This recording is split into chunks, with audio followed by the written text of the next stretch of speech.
बाजार में खरीदारी का जोश कायम। निफ्टी 16,300 के बेहद नजदीक। इंट्राडे में लगभग लगाई 16,328 तक की छलांग। बैंक निफ्टी कर रहा है आउट परफॉर्म। आज निकला 200 डे एक्सपोनेंशियल मूविंग एवरेज के ऊपर।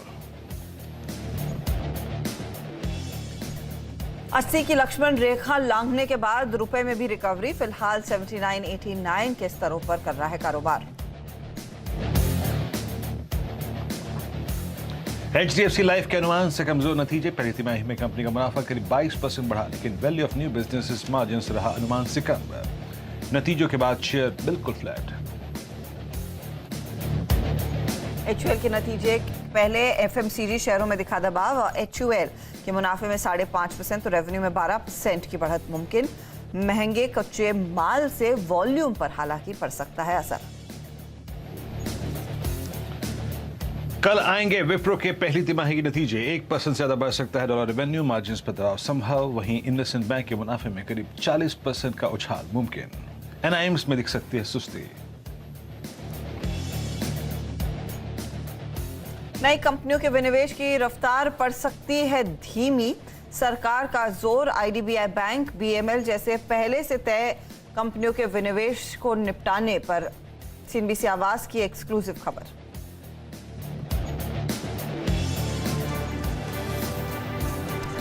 नमस्कार, स्वागत है आप सभी का कमाई का अड्डा में। दिल्ली से वीरेन और मैं हूं हर्षिता सावंत मुंबई से। और भारतीय बाजारों में आज बढ़त पर कारोबार है। हालांकि ऊपरी लेवल पर हल्की सी, बहुत मामूली सी मुनाफा वसूली हुई है।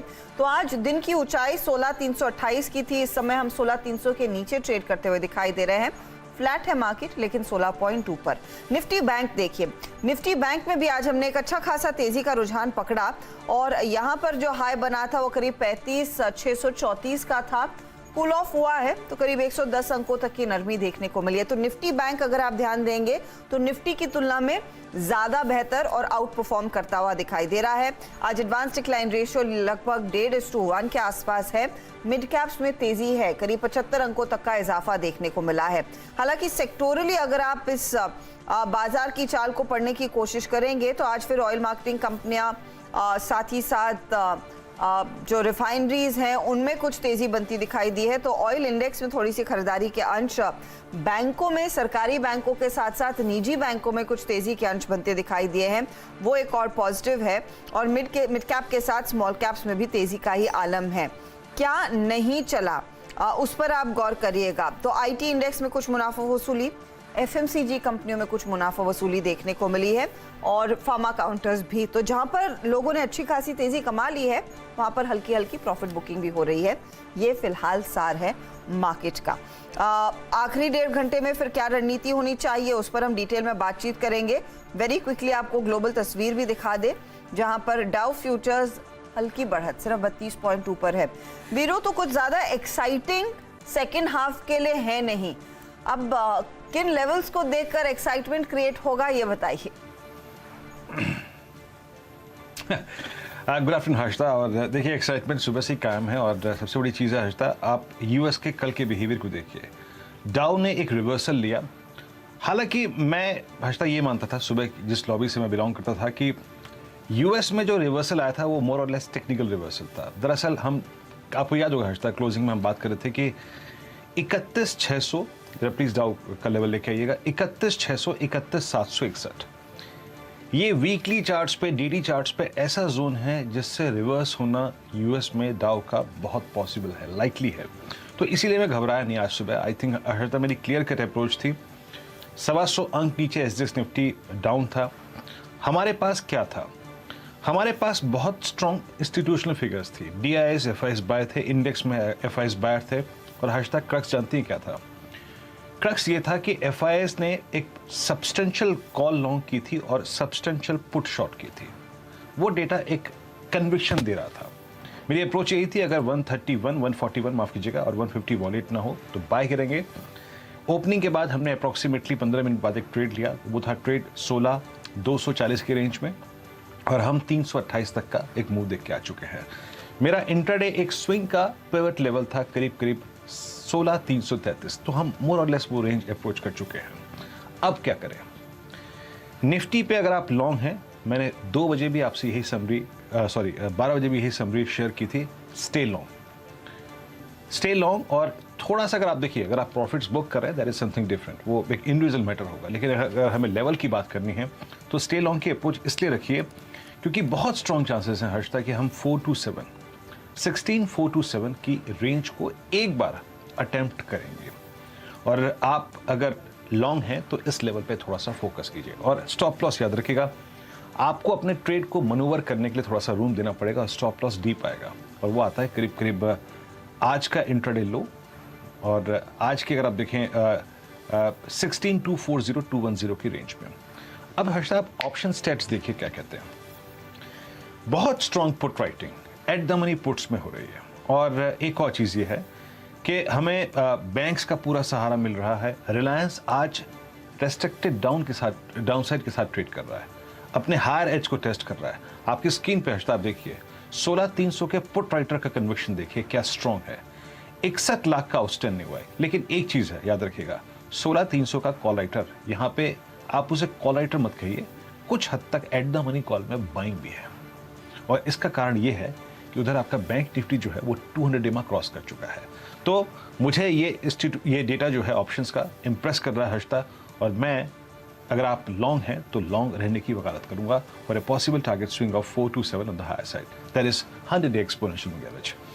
निफ्टी बैंक पे अप्रोच क्या रहेगी? देखिए निफ्टी बैंक पे मैंने यही कहा था हर्षता, कल भी की ट्रेड आप कैरी करिए।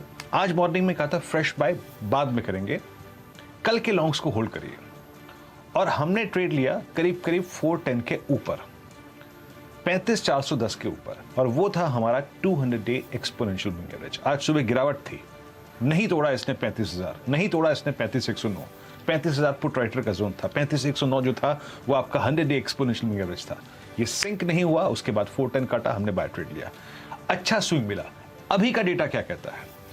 अभी का डेटा ये कहता है जनाब कि आईसीआईसीआई बैंक में एक 3 मंथ का ब्रेकआउट है, एसबीआई क्रॉसिंग और almost touching 500 on the higher side, वो दमखम है। Kotak is doing well.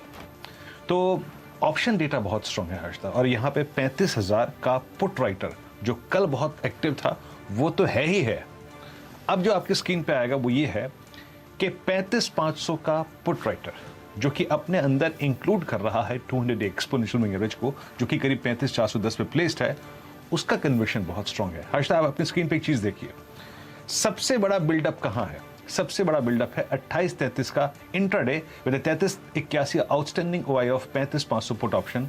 ये इंडिकेट करता है कि ऊपर का थ्रस्ट आएगा। Stay long on bank Nifty, possible first swing target on the higher side 35,710, और 710 निकला तो वहां से समझ लीजिएगा कि 840 तक का स्विंग और पॉसिबल है हर्षदा। तो 35,840 तक की तैयारी इंडेक्स कर रहा है, और इनफैक्ट निफ्टी बैंक के सहारे ही दरअसल आज मार्केट में मोड़ तेजी का ट्रेंड हो रहा है। तो ट्रेंडिंग काउंटर्स कौन से हैं, किन स्टॉक्स में आज सबसे ज्यादा एक्शन देखने को मिला है आज तेजी में? क्योंकि निजी बैंकों का एक बड़ा हाथ है, तो इन ट्रेंडिंग वाले तेजी वाले काउंटर्स में आप देखेंगे एक्सिस बैंक टॉप ट्रेड्स में शामिल, 700 पर पहुंच चुका है, 2.5% तक का इजाफा। अल्ट्राटेक सीमेंट में हमने देखा है 1.5% तक की तेजी। पॉलीकैब के नतीजों के बाद करीब करीब 4% ऊपर भागता हुआ काउंटर, और एस्कॉर्ट्स जिस पर हम कल दोपहर से बात कर रहे हैं, ये काउंटर भी आज मूव्स दिखा रहा है 7% से ज्यादा के। दूसरी तरफ देखिए प्रेशर में कौन से काउंटर्स आए हैं, क्या बिकवाली की गिरफ्त में आ रहा है? तो Nestle India, Coforge, Indus tower, Tata Motors, ये कुछ स्टॉक्स हैं जहां पर दबाव। इंडस टावर में ज्यादा प्रेशर है, कोफोर्ज 1% नीचे, टाटा मोटर्स हल्का सा नरम हुआ है, और नेस्ले में करीब 1.5% तक की गिरावट। नेस्ले ही नहीं, ज्यादातर एफएमसीजी कंपनियों में आज हमने देखा है कुछ मुनाफा वसूली साफ तौर से बनती हुई दिखाई दी है। एक्चुअल के नतीजे आएंगे, और वहां पर डर यही है कि शायद एक इंडिकेशन आए कि वॉल्यूम ग्रोथ थोड़ी सी सुस्ता रही है। लेकिन Q1 के आगे का आउटलुक क्या है, और कंपनी खासतौर से डिमांड को लेकर क्या कहेगी, इस पर भारतीय बाजार की ज्यादा नजरें रहेंगी।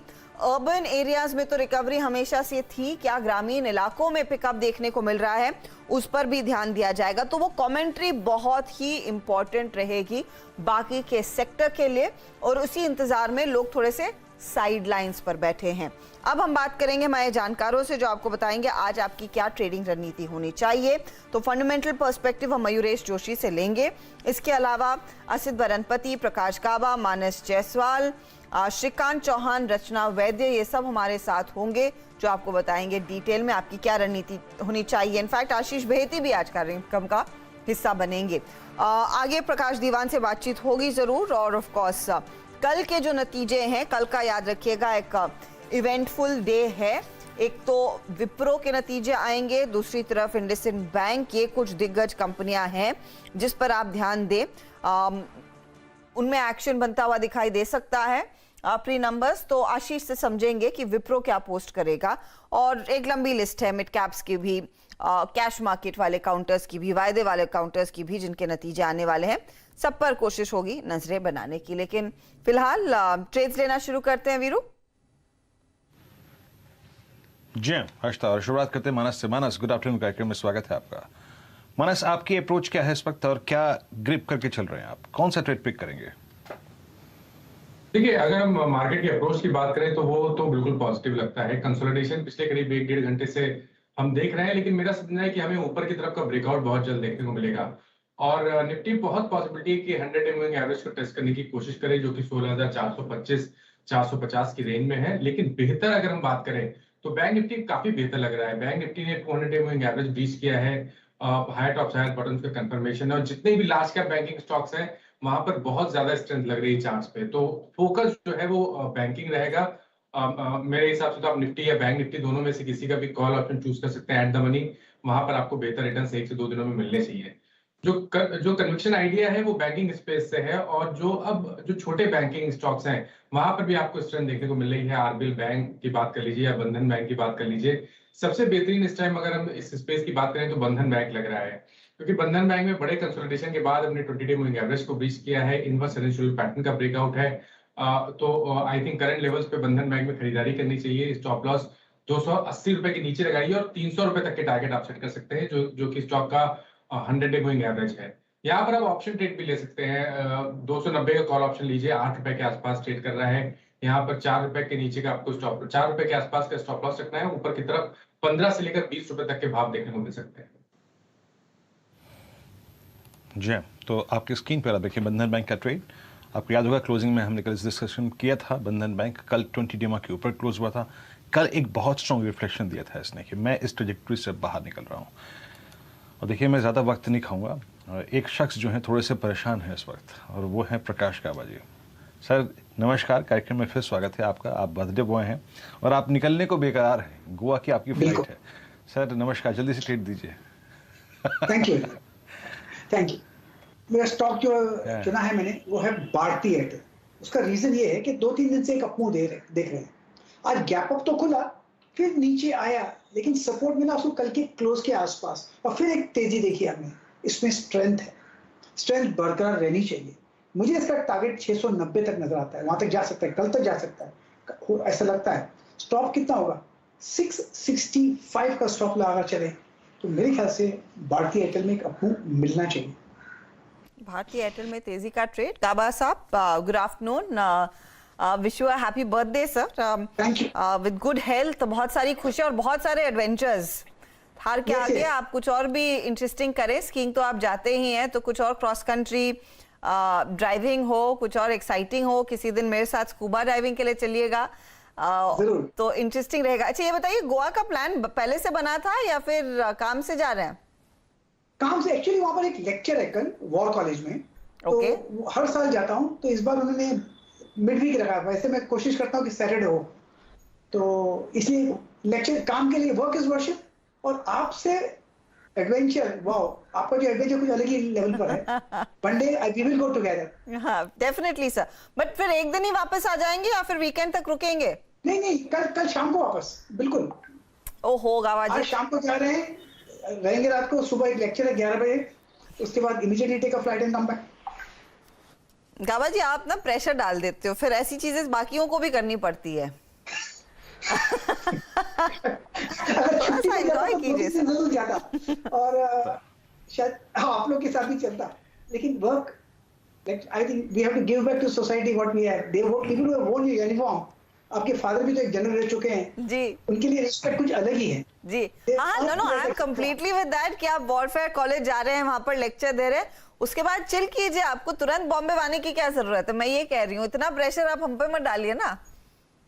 मैं इस वीक और भी ट्रैवलिंग कर रहा हूँ, दो जगह पे और लेक्चर्स हैं। अच्छा, एक जगह तो I have to come back and again go. लेकिन आई थिंक थर्सडे या फ्राइडे को सुबह मैं करूंगा जरूर एक शो। ओके। यस। जन्मदिन के दिन हर्षता ये जुल्म सितम है। आई मीन गोवा जाना और रात ही को ठहर के सुबह वापस आ जाना, हाँ ये जुल्म सितम है। खैर कोई बात नहीं Prakash sir, enjoy your day. Thank you, sir. Enjoy your Thank you very day much. की बात नहीं सर, लेक्चर भी आपकी लाइफ का एक बहुत इंपॉर्टेंट पार्ट है and enjoy that as well. Ashish बहती जी, आपका convention trade. Good afternoon Virendra ji, good afternoon Harshita ma'am, good afternoon everyone. मेरा कन्वेक्शन ट्रेड रहेगा डीएलएफ। पूरे सेक्टर में एक अच्छा टेलविंड आज हमने देखा है। ओबरॉय, शोभा, अजमेरा और कॉटेज प्रॉपर्टी सब में ही एक बहुत अच्छी बढ़त देखने मिल चुकी है। हमें लगता है कि डीएलएफ में भी एक अच्छा ब्रेकआउट यहाँ से भी देखने मिल सकता है। तो 365 के टारगेट के लिए खरीदारी की सलाह रहेगी। 355 का एक एसएल मेंटेन करना है। डीएलएफ आपका ये बाय है, आपके स्क्रीन पे जरा प्लीज डीएलएफ लिखे आइए, कर क्या रहा है थोड़ा समझने की कोशिश करते हैं। क्या ये एक सेक्टोरियल बिहेवियर भी है, मतलब किसी सेक्टोरियल बिहेवियर की तरफ इशारा करता है? डीएलएफ अबव 3 आई थिंक 50 और इसके 3 एवरेजेस जो लास्ट ड्यू थे वो आते थे करीब करीब 340 345 की रेंज में, जो कि ये क्रॉस कर चुका है। तो ये एक अच्छा ट्रेड है। जरा एक बार गोदरेज प्रॉपर्टीज को भी देखते हैं कि गोदरेज प्रॉपर्टीज क्या कर रहा है। इसी स्पेस का ये स्टॉक जो कि सबसे ज्यादा पिटा हुआ है 1374, यस ये भी डिहाइपेटेड करता हुआ और ये भी अब एक क्लासिकल बेस बनाने की कोशिश करता हुआ। मानस, सेकंड थॉट इसी स्पेस के दूसरे काउंटर पे मैं आपका लूंगा। गोदरेज प्रॉपर्टीज पे आपका व्यू क्या है? इसने भी अपना एक आप समझ लीजिएगा कि दिसंबर 2020 से लेकर अब तक का एक बेस को मेंटेन किया, वहीं से अगर आप देखें पुल बैक लिया, हायर लेवल से 58% रिट्रेस हुआ था ये स्टॉक। अभी आपका आउटलुक इस स्टॉक पे क्या है? देखिए इस स्पेस के जितने भी स्टॉक्स हैं आप वहां पर देख लीजिए तो आपको आज तो बिल्कुल डेफिनेटली स्ट्रेंथ देखने को मिलेगी। ओबराय रियल्टी मेरी नजर में भी था, काफी बढ़िया पैटर्न बने हैं। गोदरेज प्रॉपर्टीज में भी देखिए हायर टॉप्स हायर बॉटम का कंफर्मेशन है। हर्डल था 1370 रुपए का, वो ब्रेक हुआ और वहां पर अगर आप पिछले करीब आधे घंटे में देखिए तो वॉल्यूम्स काफी बेहतर देखने को मिले हैं। तो आई थिंक यहाँ पर एक ट्रेड लेना चाहिए जहां आपके टारगेट 1430 के रहेंगे, स्टॉप लॉसेस 1350 के आसपास के रहेंगे। और इसी स्पेस से शोभा में भी ध्यान देना चाहिए। देखिए शोभा करेक्ट हुआ, 100 डे मूविंग एवरेज पे स्टॉक ने सपोर्ट लिया। आज बाउंस बैक में स्टॉक ने अपने 200 डे मूविंग एवरेज को रीगेन कर लिया है, वहां पर वॉल्यूम देखने को मिले हैं। तो ये जो हाई टॉप हायर बॉटम्स का ट्रेंड है शोभा में भी एक ये आई थिंक कंटिन्यू रहना चाहिए। 700-710 तक के भाव पोजिशनल बेसिस पे देखने को मिल सकते हैं। तो यहाँ पर भी खरीदारी करने की राय रहेगी 644 के स्टॉप लॉस के साथ। रियल एस्टेट स्पेस में क्लियरली कुछ काफी एक्शन बढ़ता हुआ साफ दिखाई दे रहा है। नजरें तो इन सब स्टॉक्स पर है ही और एक्शन भी बढ़ रहा है। आसित, आफ्टरनून, बताइए आपका ट्रेड क्या होगा? गुड आफ्टरनून हर्षिता जी। मेरे हिसाब से हम अल्ट्राटेक सीमेंट को देख सकते हैं। आई थिंक 6040 का stop loss for a target of around 6140 6150। I think आज के मतलब एक not so bullish index in Nifty, but at the same time UltraTech cement में एक अच्छा रुझान देखने को मिल रहा है विथ 5.4% का लॉन्ग बिल्टअप है। एंड अगर ऑप्शंस का डेटा देखें तो इसमें decent amount of put writing हुआ है, around 1 lakh plus put writing versus some 30,000 call writing. तो एक बार ये 6100 के ऊपर अगर ट्रैवल करेगा, जहाँ पे सबसे ज्यादा कॉल राइटिंग है अराउंड 44,000, मुझे लगता है कि ये 6150 6160 लेवल तक जा सकता है। सो अल्ट्राटेक सीमेंट इज लॉन्ग तक की तैयारी अल्ट्राटेक सीमेंट में। अब रियल्टी चलेगा तो सीमेंट स्टॉक्स क्यों पीछे रहेंगे? अच्छा, सीमेंट में अंबुजा सीमेंट के नतीजों का इंतजार है, उस पर भी नजरें रहेंगी। एसीसी के नंबर्स तो हमने देख ही लिया और ऑफ कोर्स बाकी एक लंबी लिस्ट आएगी आगे कंपनियों की। लेकिन एचडीएफसी लाइफ आपकी स्क्रीन पर लेकर आते हैं। स्टॉक देखिए करीब करीब आधे % के नुकसान पर ट्रेड करता हुआ। नतीजे हमने कुछ ही देर पहले देखे हैं और कुछ और डिटेल्स भी कंपनी की तरफ से आ रहे हैं। तो पहले नंबर्स कैसे लगे? हमारे साथ मयूरेश जोशी जुड़ गए हैं। मयूरेश, आफ्टरनून। सॉल्वेंसी रेशियो 178% की, वैल्यू ऑफ न्यू बिजनेस में मार्जिन बढ़ा है लेकिन बहुत माइल्ड गेन्स देखने को मिले हैं। प्रॉफिटेबिलिटी पर प्रेशर आता हुआ। इंडिविजुअल न्यू बिजनेस का मार्केट शेयर निजी सेक्टर में फ्लैटिश है, ग्रो नहीं कर रहा है।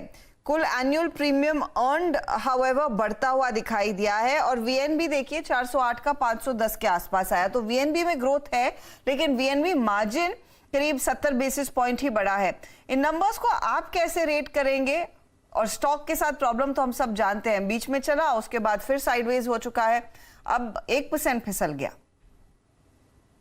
आफ्टरनून हर्षिता जी, नहीं मेरे हिसाब से आई थिंक एक ओकिश सेट ऑफ नंबर्स हैं अगर आप एनुअलाइज प्रीमियम इक्विवेलेंट जिसे एपीईज कहते हैं इसकी ग्रोथ देखें और तुलना करें बाकी लाइफ इंश्योरेंस कंपनीज के साथ, आईसीआईसीआई प्रू के भी आई थिंक अच्छी नतीजे आए थे। Expansion of VNBs was quite profound. HDFC life के एक्सपेंशन ऑफ वीएनबी मार्जिन्स की जो एक्सपेक्टेशन थी वो बहुत ज़्यादा थी, जिसके अगेंस्ट उन्होंने थोड़ी कम डिलीवरी दी है। बॉटम लाइन पे क्यों इम्पैक्ट आया है ये देखना थोड़ा लाजमी होगा, बट कहीं ना कहीं आई थिंक जो एक अंडर परफॉर्मर टैग है एचडीएफसी लाइफ के साथ, it's just not able to perform. और मेरे हिसाब से आई थिंक अगर आप वैल्यूएशंस भी देखें this point of time, embedded value close to I think 30,000 crore आ चुकी है। Return on embedded value compare करें with the existing stack including LIC at this point of time, तो थोड़ी महंगी जरूर दिखती है compare to the other players at this point of time. तो मुझे लगता है आई थिंक थोड़ा आई थिंक डिटेल में कौन में समझना पड़ेगा कि आई थिंक बॉटम लाइन पे आई थिंक क्या हुआ, वीएनबी मार्जिन्स मैनेजमेंट कहाँ देख रही है अगले कुछ तिमाहियों तक का। और क्लेम्स आई थिंक जो कोविड की मार पड़ी थी सारी इंश्योरेंस कंपनीज को, that is largely behind us. तो एपीईज कैसे देख रही है, specifically in the time when LIC the largest player eight this point of time is probably looking to enter into products like protection and non-participating. तो market share रिटेनमेंट और market share में कैसा इजाफा कर सकते हैं, ये सारी चीजें मैनेजमेंट की देखनी पड़ेगी। मेरे हिसाब से आई थिंक एक underperformer tag HDFC life के साथ बरकरार है। परफॉर्मर है रहा है। अब सवाल ये है कि यहाँ से क्या आगे और गिरावट देखने को मिलेगी। आशीष बेदी, स्टॉक पर एक बार नजर डालेंगे। 536 पर देखिए, बात करते करते 1.25% नीचे आ गया है। क्या और प्रेशर दिखा सकता है, क्योंकि नंबर्स में ऐसे कुछ आतिशबाजी तो है ही नहीं। तो स्टॉक अगर है तो क्या निकाल दें, क्या एक शॉर्ट का ट्रेड खड़ा करें, क्या दिख रहा है आपको चार्ट पर, बताइए। जी हर्षदा मैम, अगर किसी के पास लॉन्ग है तो एक बार ज़रूर एग्जिट करने की सलाह रहेगी। शॉर्ट इस लेवल पे नहीं, क्योंकि एक बार नंबर्स का रिएक्शन है, बट स्टॉक में प्रेशर काफ़ी ज़्यादा है और हर बाउंस बैक पे एक सेलिंग इंटेंसिफाई होती हुई दिखती है। तो हमें लगता है कि जिनके पास भी अगर शॉर्ट है, लॉन्ग है, ज़रूर यहाँ पे एग्जिट कर ले। और शॉर्ट अगर करना ही है तो 534 का अगर लेवल टूटता है तो ज़रूर उसके नीचे शॉर्ट किया जा सकता है by keeping a stop loss of 537। और हमें लगता है कि उस समय जो टारगेट्स दिखेंगे वो 525 तक के दिखेंगे। तो आपकी स्क्रीन पर आप देखें एचडीएफसी लाइफ, ये थोड़ा सा आप देखें बैकफुट पे आता हुआ नंबर्स के बाद। हालांकि कुछ देर पहले एक स्पाइक आया था, बट थोड़ा सा फिजल आउट होता हुआ। लेकिन यहाँ से अब देखिए आगे बढ़ते हैं और कुछ महत्वपूर्ण खबरों पे फोकस करते हैं। और इस साल के अगर आप देखें विनिवेश कार्यक्रम को थोड़ा सा सेटबैक लगने की अगर आप देखें पॉसिबिलिटी बन रही है। दरअसल आने वाले दिनों में जो विनिवेश की प्रक्रिया है, ये जो रफ्तार है, वो धीमी पड़ने के संकेत मिल रहे हैं। क्यों हो रहा है ऐसा और एग्जैक्टली कारण क्या है इसका, बातचीत करते हैं। हमारे साथ मेरे सहयोगी लक्ष्मण रॉय और सीएनबीसी आवाज के इकोनॉमिक पॉलिसी एडिटर मौजूद हैं इस वक्त। लक्ष्मण जी, इस साल की बजट स्पीच में और बजट के बाद भी अगर आप देखें जो विनिवेश कार्यक्रम रखा गया था और जो अमाउंट डिसाइड की गई थी, सबने कहा था कि वो काफ़ी वास्तविक है और अचीवेबल है। बट क्या ये भी अमाउंट को अचीव करना मुश्किल लग रहा है अब, और क्या ये जो विनिवेश की कार्यक्रम है, जो प्रक्रिया है, जो तीव्रता थी, वो धीमी पड़ने के संकेत मिल रहे हैं?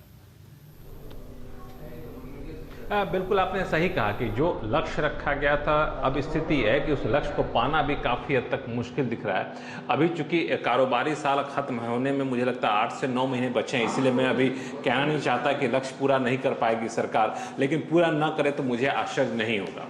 इसके पीछे 2 वजह है।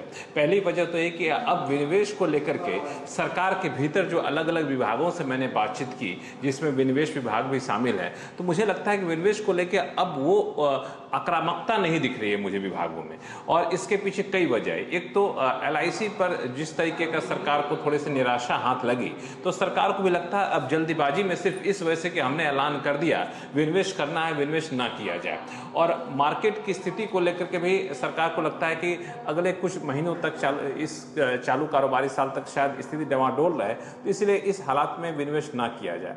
लेकिन दूसरी जो सबसे बड़ी बात है वो ये कि राजनीतिक नेतृत्व, जिसको पॉलिटिकल लीडरशिप कहते हैं, वहां से जो एक उत्सुकता आती थी, जो दबाव रहता था कि विनिवेश को आगे बढ़ाइए, विनिवेश क्यों नहीं हो रहा है, इसको करना है, उसको करना है, तो वो उत्सुकता या फिर कहें वो आक्रामकता राजनीतिक नेतृत्व की तरफ से भी देखने को नहीं मिली है। तो एक सुस्ती हर कॉर्नर में मुझे दिख रही है। और इसका प्रमाण आपको दूं कि विनिवेश की नीति का सरकार ने जो ऐलान किया था, जिसमें कहा था नॉन स्ट्रेटेजिक सेक्टर की सारी कंपनियां प्राइवेटाइज कर देंगी, स्ट्रेटेजिक सेक्टर में 4 कंपनियां रखी जाएंगी, तो उस नीति पर बहुत तेजी से काम आगे नहीं बढ़ रहा है। मुश्किल से 3 से 4 विभाग है जिनके ऊपर चर्चा ही हुई है, अभी तक किसी कंपनी के नाम पर फैसला होता हुआ नहीं दिख रहा है। तो ये सब मिला जाकर मुझे लगता है कि विनिवेश की रफ्तार थोड़ी सी सुस्त रहने वाली है। जी हाँ, वाकई लक्ष्मण जी, आपने एक बात तो सही कही। आई मीन, जिन सर्कमस्टेंसेस में LIC का IPO आया, जिसकी जो टाइमिंग थी उसकी, जिस वक्त बाजार कोलैप्सिंग मोड पे था, आई थिंक ये थोड़ा सा सेंटिमेंटल बैकफुट पे तो आता ही है। लेकिन लक्ष्मण जी, फिर भी अगर मैं आपसे ये पूछूं कि तर्कसंगत तरीके से, बहुत लॉजिकल वे में भी सरकार, अगर आप देखें, बहुत ही धरातल पर अपने पैर रख के आगे बढ़ती है, फिर भी किन कंपनियों का जो विनिवेश है आपको निकट भविष्य में पॉसिबल लगता है, जिसको लेके, जैसे कि आप कह रहे थे ना कि भले ही आई थिंक वो आई थिंक उत्सुकता ना हो, बट स्टिल मिनिमम केस में भी, बेस केस में भी इन कंपनियों के विनिवेश पे सरकार आगे बढ़ जाएगी और शायद पूरा भी करके ले जाए। देखिए, दरअसल जो मैं कह रहा हूं उत्सुकता नहीं है, इसका मतलब ये कतई ना निकाला जाए कि प्रक्रिया है रुक गई है, ऐसा नहीं है। उत्सुकता नहीं है इसका मतलब नई कंपनी जो सरकार के पाइपलाइन में, विनिवेश की पाइपलाइन में जोड़नी थी, वो नई कंपनी नहीं जुड़ पा रही है। लेकिन जो मौजूदा कंपनी जिसके विनिवेश को लेकर सरकार ने पहले फैसला ले लिया है, जिसकी प्रक्रिया आगे बढ़ गई है, मर्चेंट बैंकर, इन्वेस्टमेंट एडवाइजर, ये सब नियुक्त हो चुके हैं, उस कंपनी पर प्रक्रिया तेजी से आगे बढ़ रही है। और जो आपने पूछा निकट भविष्य में किस कंपनी पर सबसे ज्यादा संभावना दिख रही है, तो मुझे 2 कंपनी पहले चरण में विनिवेश होती हुई दिख रही है जो प्रक्रिया के हिसाब से दिखे, और सरकार विनिवेश विभाग भी इसको टारगेट करके चल रही है। उनमें से एक है BEML, दूसरा है IDBI बैंक। IDBI बैंक को लेकर अगले चंद हफ्तों में एक्सप्रेशन ऑफ इंटरेस्ट जारी किया जाना है। BEML को लेकर के डीमर्जर की प्रक्रिया अंतिम चरण में है, वो डीमर्जर होते ही सरकार विनिवेश पर तेजी से आगे बढ़ेगी। तो इस तरह से BEML, IDBI पहले चरण में, उसके बाद दूसरी कंपनियों का जिक्र करें तो वहाँ पे शिपिंग कॉर्पोरेशन, कॉनकॉर जैसी कंपनियां आप देख सकते हैं। तो ये जो पाइपलाइन वाली कंपनियां हैं उस पर मुझे लगता है कि काम चल रहा है, और चालू कारोबारी साल में जिन कंपनियों का नाम मैंने लिया उनमें से कुछ कंपनियों को सरकार विनिवेश पूरा करते हुए दिखेगी। जी, ये जो एक विनिवेश जिसको लेकर काफी एक्सपेक्टेशन थी और वहां पर सरकार ने कहा है इसको रीलुक करेंगे, BPCL, उसका क्या होगा? वो क्या फिर अगले साल के लिए टलेगा मामला, या फिर उस पर कुछ आगे डेवलपमेंट आ सकता है, कुछ सरप्राइज आ सकता है? मुझे नहीं लगता कोई सरप्राइज आना चाहिए, क्योंकि जो BPCL का डाइवेस्टमेंट सरकार ने पीछे लिया था, उसके पीछे जो वजह थी वो तात्कालिक वजह नहीं थी।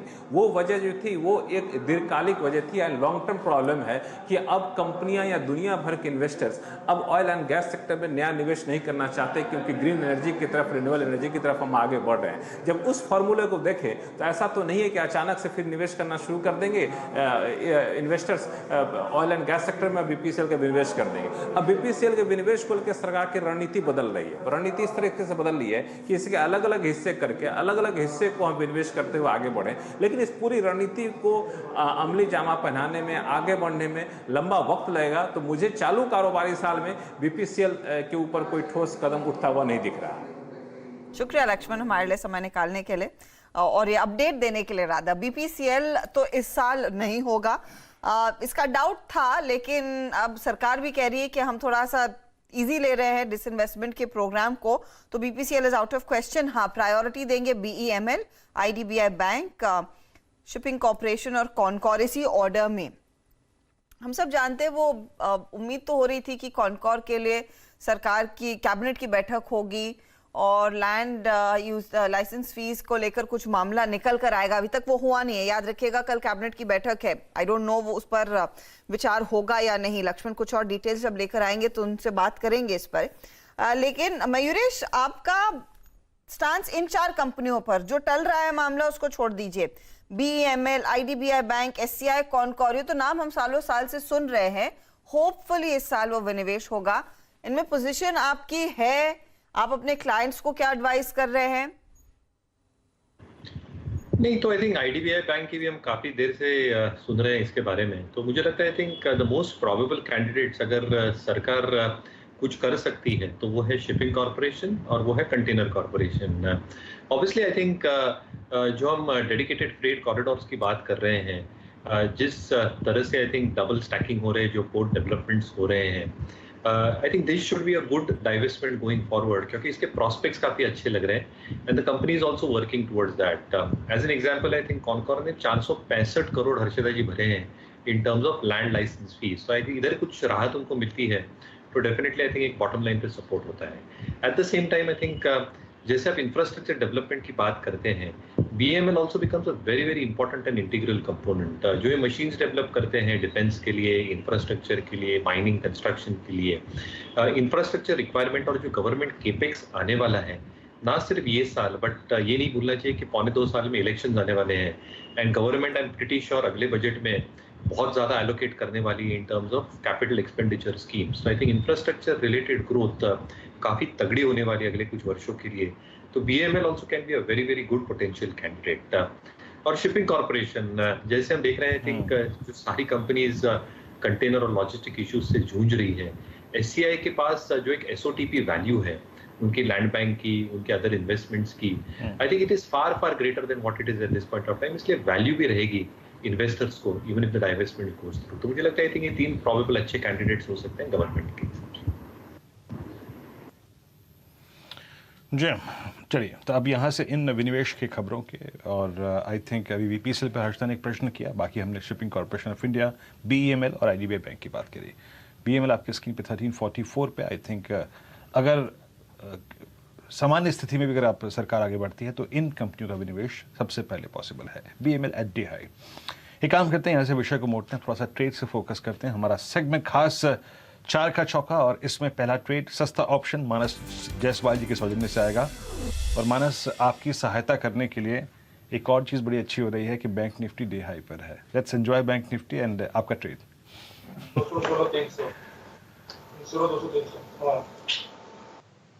बैंक निफ्टी का कॉल बाय कर, और 200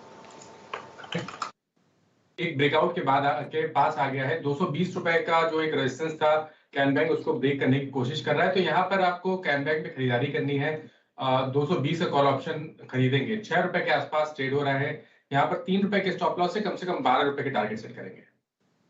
20 का आप कॉल कह रहे, मानस दोबारा से बताइएगा प्लीज। 220 का कॉल टारगेट क्या रहेगा, क्योंकि बीच में एक्चुअली किसी और का ऑडियो आने लगा था जो निफ्टी बैंक का कॉल ही खरीद रहा है। तो कैनरा बैंक का 220 का कॉल ऑप्शन खरीदेंगे। 6 रुपए के आसपास ट्रेड कर रहा है। यहाँ पर 3 रुपए का स्टॉप लॉस रखेंगे और 12 रुपए के टारगेट सेट करेंगे। 12 के टारगेट के लिए कैनरा बैंक का दरअसल ये 220 का कॉल है। ये फिलहाल आपके लिए खास अपॉर्चुनिटी सामने देखने को मिल रही है। अच्छा, अब हमारे सारे पैनलिस्ट को दिखाएंगे एक बार स्क्रीन पर। अभी आप ही बताइए, आप में से किसने लिया है निफ्टी बैंक का कॉल, क्योंकि हमारे कानों में तो ऑडियो आ गया कि निफ्टी बैंक का कॉल कोई खरीद रहा है। Asit? Yeah, I was trading in Bank Nifty call, so carrying positions. Do you want to talk about it? I think I had positions in Bank Nifty call even yesterday. I think जब सुबह का drop आया था, we had taken positions. And जिस हिसाब से अभी specially axis bank and IndusInd bank ये सारे अच्छा ट्रैक्शन दिखा रहे हैं, एंड कोटक बैंक में भी ठीक ठाक सा है। मुझे लगता है कि state bank, IndusInd bank, axis bank, इसके वजह से बैंक निफ्टी में उछाल रहेगा। स्पेशली कल का हाई के ऊपर क्रॉस कर रहा है, एंड मुझे जिस हिसाब से लग रहा है कि ये 650-600 के लेवल के ऊपर ट्रेड करना शुरू किया है। Bank Nifty might be heading towards 36,000, so that is how I am looking at bank Nifty right now. Canara bank आपकी स्क्रीन पे डे हाई पर, बैंक निफ्टी डे हाई पर। और याद रखिएगा 2 पिवट्स पॉइंट, अगर आपने लगभग 11-15 से लेकर 2-13 की रेंज को काटा है तो फर्स्ट पिवट पॉइंट याद रखिएगा। मॉर्निंग के प्लीज रेजिस्टेंस प्लेट लेके आइएगा। इट्स हायर लेवल्स पे 35,730 और 840, 2 लेवल पे आप जरा ध्यान लगाइएगा। 730, 840 निफ्टी एट डे हाई। और कुछ स्टॉक्स को और ट्रेड्स को पकड़ने की कोशिश करते हैं। देखिए, बंधन मानस ने रिकमेंड किया था। अब स्क्रीन पे जो बहुत अच्छे ट्रेड्स थे वो हो चुके हैं। अब थोड़े से क्रिटिकल स्टॉक्स को निकालते हैं OI के आधार पर। जरा बाइसेक्ट करते हैं बाजार को। एग्जैक्टली अगर आप देखें तो सेक्टोरल आधार पे क्या हो रहा है। पहले टॉप OI गेनर आज टेक्सटाइल है, लेकिन याद रखिएगा टेक्सटाइल में आज गिरावट है, मतलब बड़े तौर पर आप देखें स्टॉक्स में गिरावट है। बैंकिंग लीड कर रहा है 4.8% OI एडिशंस, इंडेक्स में 5.2% OI एडिशंस, लॉन्ग साइड पे रियल्टी में 3% OI एडिशन, और साथ ही साथ कैपिटल गुड्स में 3.7% OI एडिशन, ऑटोमोबाइल्स में 3.8% OI एडिशन। एस्कॉट्स 22% ओ एडिशन, सबसे अगर आप देखें स्ट्रॉन्ग बिल्डअप है यहाँ पे, सबसे स्ट्रॉन्ग बिल्डअप है। अच्छा, एक बार जरा पूरे मार्केट का ब्रेथ देखते हैं, डेरिवेटिव्स में क्या हो रहा है। पूरे मार्केट में याद रखिएगा सुबह सुबह फर्स्ट पॉइंट पे 89 लॉन्ग्स थे। मैंने जब 12 बजे चेक किया तो ये हो गए करीब करीब 73 74 के आसपास इस वक्त जब निफ्टी डे हाई पर है। आइए देखते हैं ब्रेथ कैसी है। लॉन्ग टोटल मार्केट में अगर आप देखें तो इस वक्त एफएनओ में लगभग 84 हैं, मतलब डे हाई पे खड़े हैं। माफ कीजिएगा, शॉर्ट्स लगभग 62। शॉर्ट्स क्यूज हो रहा है GNFC, persistent, Shriram transport, SBI cards, रामको सीमेंट्स में लॉन्ग बने हैं, RBL, Escorts, Obra realty, federal bank, bank of Baroda. आगे बढ़ते हैं, फिर लेके आइए आप शॉर्ट स्क्यूज, यानी अगर आप देखें जो लॉन्ग अनवाइंडिंग और शॉर्टिंग कहाँ हुई है। शॉर्टिंग सुबह से के मुकाबले लगभग 18 कम काउंटर्स में है। अब Inventurus, Coforge, Syngene, NBCC, Max Financials यहाँ पे शॉर्टिंग हुई है। लॉन्ग अनवाइंडिंग यानी तेजी के सौदे कर रहे हैं फर्स्ट सोर्स में।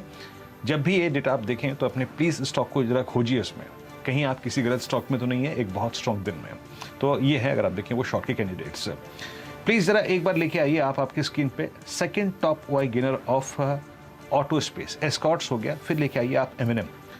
असित, आपने कल भी एमएनएम की एक कॉल दी थी और अभी भी मैं मानता हूं कि ये सबसे स्ट्रॉन्गेस्ट स्ट्रक्चर है 1185 पे, क्योंकि ये जिगजैग फॉर्मेशन पे चल रहा है। आपको लगता है कि अभी भी 1200 की कॉल को ऐड करने का वक्त है इसमें?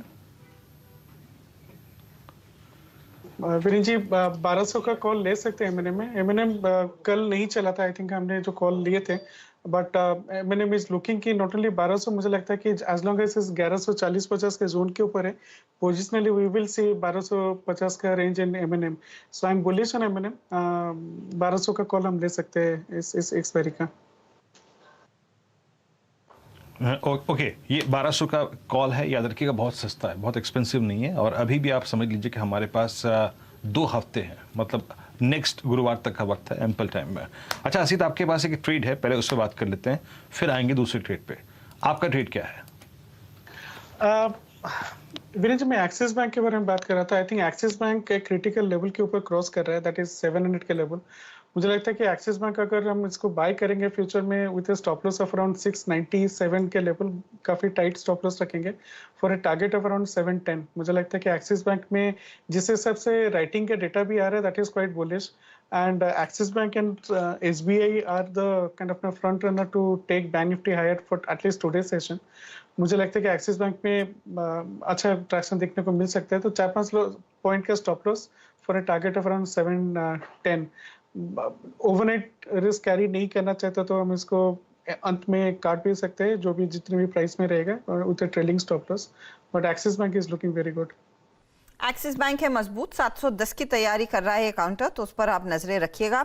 और इनफैक्ट सुबह से धीरे धीरे करके इसकी चाल मजबूत होती हुई साफ दिखाई दी है, और इस समय 702 के लेवल्स पर 11 बजे के आसपास भी हम इस पर डिटेल में चर्चा कर रहे थे हमारे जानकारों से, और तब भी एक व्यू बाय साइड की तरफ ही आया था एक्सिस में। चलिए अब बात करते हैं आशीष बहेती से, जो तैयार है चार्ट का चमत्कार लेके। आशीष बताइए, क्या ट्रेड आपने हाथ में लिया है? जी हर्षिता मैम, मेरे ख्याल से overall reality as a chart का चमत्कार काफ़ी अच्छा लग रहा है। जिस हिसाब से पूरा रियलिटी सेक्टर ही हमको अच्छा लग रहा है, बट ओवरऑल रियलिटी में जो मूवमेंट आज देखने मिली है, हमें लगता है कि यहाँ से ये फर्दर और प्रोफाइल हो सकता है ये मूव, और 920 तक के लेवल्स इसमें देखने मिल सकते हैं। जो स्टॉप लॉस मेंटेन करना है ओवरऑल रियलिटी के ट्रेड में, वो है 887 का। 887 का स्टॉप लॉस, लेकिन 900,000 की तरफ बढ़ने की पूरी क्षमता 900 तो पहुंच ही गया है ओबरॉय रियल्टी में देखने को मिल रही। कल आपको याद होगा नतीजे हमने देखे, और उसके बाद कॉन कॉल भी हुआ। अब कॉन कॉल में बड़ी बड़ी चीजें कही गई, जहां पर ये क्लियर होता हुआ दिखाई दिया कि दरअसल कंपनी का जो वर्ली वाला प्रोजेक्ट है, वहां पर ऑक्यूपेंसी सर्टिफिकेट इनके हाथ है, रियलाइजेशंस काफी बेहतर होते हुए 1,10,000 से 1,20,000 का पर स्क्वायर फुट रियलाइजेशन है। आपने इनकी प्रॉपर्टी का कुछ जायजा लिया है क्या मयूरेश? कुछ प्लान है वर्ली शिफ्ट करने का? नहीं, अगर हिम्मत होती तो कब का हो जाता था। I am very good at Parle. But जो चैनल चेक है Arshada ji, I think demand काफी रोबस्ट है, और इनफैक्ट इनकी जो गोरेगांव वाली भी प्रॉपर्टी है, यहाँ पे फुटफॉल्स और जो रियलाइजेशन पर स्क्वायर फीट है that is also showing a good amount of traction. मुझे लगता है जो प्रीमियम प्रॉपर्टीज है यहाँ पे I think they are getting a very very good response, और जो रेट्स है आई थिंक ये काफी आई थिंक कॉम्पिटिटिव है, इसलिए आई थिंक जो आगे के कैश फ्लोज होंगे in respect to property launches that they will do, जो प्री सेल्स बुकिंग या सेल्स वेलोसिटी जिसे कहते हैं, ये आई थिंक बहुत स्ट्रॉन्ग फुटिंग पे लग रही है, and this is always and obviously backed by very very strong set of numbers. So I think जो ओबेरॉय के नंबर्स आए थे not just year on year but quarter on quarter काफी तगड़े थे. तो मुझे लगता है आई थिंक एक एसेट लाइट मॉडल जो bank real estate company follow कर रही है और जैसे रिस्पॉन्सेज हैं प्रीमियम प्रोजेक्ट्स के लिए, आई think the going is good for Oberoi. Okay, Oberoi realty आपकी स्क्रीन पे 898 और आउटलुक पॉजिटिव है मयूरेश जी का, लेकिन not exactly he wants to be a client of Oberoi realty. सत्य यही है, सत्य वचन. अच्छा, मुंबई वाले तो आपस में एक दूसरे के प्रोजेक्ट के बारे में बात कर भी लेते हैं, दिल्ली वाले तो कभी सोचते भी नहीं है मुंबई के बारे में. I am sure he wants to be a client. खैर यहाँ से काम करता Veeru, I am sure he wants to be a client. अब वो ऑन टेलीविजन पे कैसे डिस्क्लोज करे कि हाँ हम 1,10,000 तैयार हैं देने को वो स्क्वायर फुट. ये तो ऑफ कैमरा बातचीत आगे बढ़ाएंगे. Okay I got your point. मतलब पहले ऑफ कैमरा डील बढ़ेगी आगे, फिर उसके बाद डिस्क्लोजर होगा उसके. Okay, I got your point. हाँ, बिल्कुल सही कहा आपने. Meanwhile Nifty bank at day high, और कुछ देर पहले जो हम बात कर रहे थे लेवल की 35,730 एग्जैक्टली वो आपकी स्क्रीन पर. अब याद रखिएगा, लेट्स प्रे फॉर और लेट्स वेट फॉर 840, क्योंकि इट्स स्विंग जो बहुत शार्प होता जा रहा है. एक्सिस बैंक जो कि अभी कुछ देर पहले कह रहे थे, और इनफैक्ट ये हमारी 12 बजे की कॉल में शामिल था. फ्यूचर एक्सप्रेस में चंदन ने 2 बार कॉल दी, फ्यूचर भी दिया, ऑप्शन भी दिया. आज 4 मई के बाद पहली बार 20 डेमा की रेंज को छूता हुआ. 20 डेमा के ऊपर बंधन है कि ये मानस की कॉल थी. बीओबी ब्लास्ट हो चुका है. फेडरल बैंक आपका स्क्रीन पर इस वक्त, फेडरल बैंक जो है वो अगस्त 2019 के सबसे हाईएस्ट लेवल पे है. HDFC बैंक में कोई थ्रस्ट नहीं है. एक्सिस बैंक, ICICI बैंक पे हम रिपीट काफी कर चुके हैं, दोबारा मैं कॉल नहीं लूंगा. और एक बार आप आइए स्टेट बैंक ऑफ इंडिया 497. मानस, अब क्या वक्त है क्या इसकी बस संक्षेप में 500 की कॉल ऐड करने का, एक बार बहुत संक्षेप में. बिल्कुल, देखिए यहाँ पर अपमूव आपको देखने को मिल सकता है. 520 रुपए के टारगेट आते हैं स्टेट बैंक ऑफ इंडिया में, तो 500 का कॉल ऑप्शन खरीदिए. उसके भाव 7 रुपए के आसपास चल रहे हैं. 4 रुपए के स्टॉप लॉस से खरीदारी करिए 20 रुपए के टारगेट के लिए. 500 की कॉल में SBI पर लेकर चले, और SBI में मुझे याद है 11 बजे अमित चौहान ने 490 की कॉल भी सुझाई थी. वहां पर उस पर भी एक बार नजर डाल लेते हैं, क्योंकि वहां पर भी ट्रेंड काफी मजबूती का था. अब 498 के लेवल्स पर आ चुका है काउंटर. तो मोमेंटम है स्टेट बैंक ऑफ इंडिया, और स्टेट बैंक ऑफ इंडिया ही नहीं, इनफैक्ट आप इंडसइंड बैंक पर भी नजर डालिएगा. ये स्टॉक देखते ही देखते करीब 2% ऊपर आ चुका है. अभी फ्रेश मूव इसमें देखने को मिल रहा है 668 के लेवल्स के आसपास, 868 के लेवल्स के आसपास ये स्टॉक ट्रेंड करता हुआ तेजी की तरफ. क्या कोइंसिडेंस है कि कल नतीजे आने वाले हैं. आशीष हमारे साथ जुड़ गए स्टूडियो में, जो आपको बताएंगे कि नंबर से क्या एक्सपेक्टेड है. प्री नंबर्स तो अच्छी तेजी, इनफैक्ट पूरा निफ्टी बैंक आशीष आउट परफॉर्म करता हुआ. तो इंडसइंड बैंक के जो नंबर्स कल आने वाले हैं, सीएनबीसी आवाज का अनुमान कहता है कि एनआईआई में, पहले हेडलाइन नंबर्स बता देता हूं, एनआईआई में 15% साल दर साल और Q on Q 2.75% के आसपास का उछाल. इनफैक्ट एनआईआई की जो ग्रोथ है पिछली 8 तिमाहियों में सबसे बेहतर होगी. मुनाफा साल दर साल ऑलमोस्ट 40% का उछाल. इवन Q on Q भी 4% के आसपास का इंप्रूवमेंट आपको नजर आएगा. अच्छा, बिजनेस अपडेट ऑलरेडी इन्होंने शेयर कर रखा है, तो कुछ हद तक तो क्लैरिटी है हमारे पास. डिपॉजिट मोमेंटम जो था इस बार इनका 6 तिमाहियों में सबसे धीमा पड़ा, पर हां इसके सामने कासा रेशियो हेल्दी 43% पे पहुंचता हुआ नजर आया था. एडवांसेस 18-19% का जंप था. ये सब डिटेल्स हमारे पास हैं. तो स्ट्रीट वॉच आउट क्या करेगी? एनआईएम्स और Q on Q एक्सपेक्टेड है कि एनआईएम्स थोड़े से डिक्लाइन होंगे. 4.2% वाले 4.1 या 4.15 के आसपास होंगे. CLSA कहता है इसका ऑपरेटिंग प्रॉफिट डिक्लाइन होगा साल दर साल 3%, Q on Q 8-9% के आसपास. हां, स्लिपेजेस का आंकड़ा ठंडा, 2100 करोड़ से घटकर 1800 करोड़ के स्लिपेजेस इस बार नजर आएंगे. यह अच्छा आंकड़ा होगा, लोएस्ट होगा पिछले 7 क्वार्टर्स में अगर इसी तरह का 300-350 करोड़ का डिक्लाइन आता है. पर स्ट्रीट क्लोजली वॉच आउट करेगी क्या कमेंट्री होती है लोन ग्रोथ को लेकर आगे की, और इनकी जो MFI बुक है उस पर हम लोग की खास तौर पर नजर रहेगी. तो ये परफॉर्मेंस एक्सपेक्टेड और ये हेडलाइन नंबर्स आपकी स्क्रीन पर. एनआईएम्स को लेकर थोड़ा सा प्रेशर आ सकता है, लेकिन आशीष मेंशन कर रहे हैं मयूरेश, एक राइजिंग इंटरेस्ट रेट सिनेरियो में तो एनआईएम्स इंप्रूव होने चाहिए, तो इस क्वार्टर में वो रिफ्लेक्ट नहीं होगा क्या? वो Q2 ऑनवर्ड्स दिखेगा?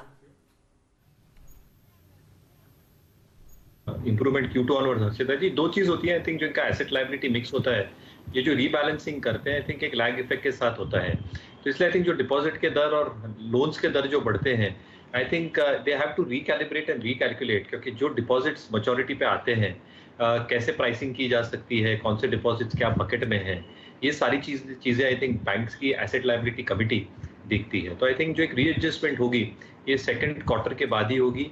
Even for HDFC bank I think अगर आप ने रिजल्ट्स देखे होंगे, आई थिंक एक्सपेक्टेशंस यही है कि Q2 में because of the base and the spread impact एक 10 से 15 पिप्स का एक पॉजिटिव इम्पैक्ट शायद देखने मिले Q2 ऑनवर्ड्स, शायद रेंज में रहे, बट मुझे लगता है आई थिंक एक इंप्रूवमेंट डेफिनेटली Q2 ऑनवर्ड्स देखी जा सकती है। तो I think in rising interest rate scenario विपरीत जो हमारी एक थॉट प्रोसेस है, आई थिंक एक इंप्रूवमेंट जरूर देखा जाता है। बैंक्स और जिनकी लायबिलिटी फ्रेंचाइज अच्छी हो, ये बैंक्स और भी अच्छा परफॉर्म करते हैं। तो मुझे लगता है I think it should be looking good for banks and financial as a space. हमें काफी पसंद आ रहा है with a huge second half recovery is what we. देखिए इंडसइंड बैंक डी हाई पर है रिजल्ट से पहले, और अभी नतीजों पे आपने आशीष का आंकलन सुना भी। वीकेस्ट स्ट्रक्चर की टेंडेंसी में और ट्रेजेक्ट्री में आप इस स्टॉक को रख सकते हैं अभी भी, क्योंकि इसने अभी इवन अपना 50 डे में भी डिसाइसिवली क्रॉस नहीं किया है। खैर, इस विषय को थोड़ा सा और अगर आप देखें अर्निंग्स के लिहाज से भी विप्रो के नंबर्स को समझेंगे, लेकिन एक काम करते हैं, पहले अभी वक्त हो चुका है आज का मिड कैप फंडा का। मयूरेश जी के सौजन्य से मिड कैप फंडा आपकी स्क्रीन पे आ रहा है। मयूरेश जी बताइए क्या पिक किया आपने आप इस वक्त? तो वीरू जी, मुझे लगता है I think capital goods as a space, I think I will continue to remain bullish on that. पिछले हफ्ते I think we had recommended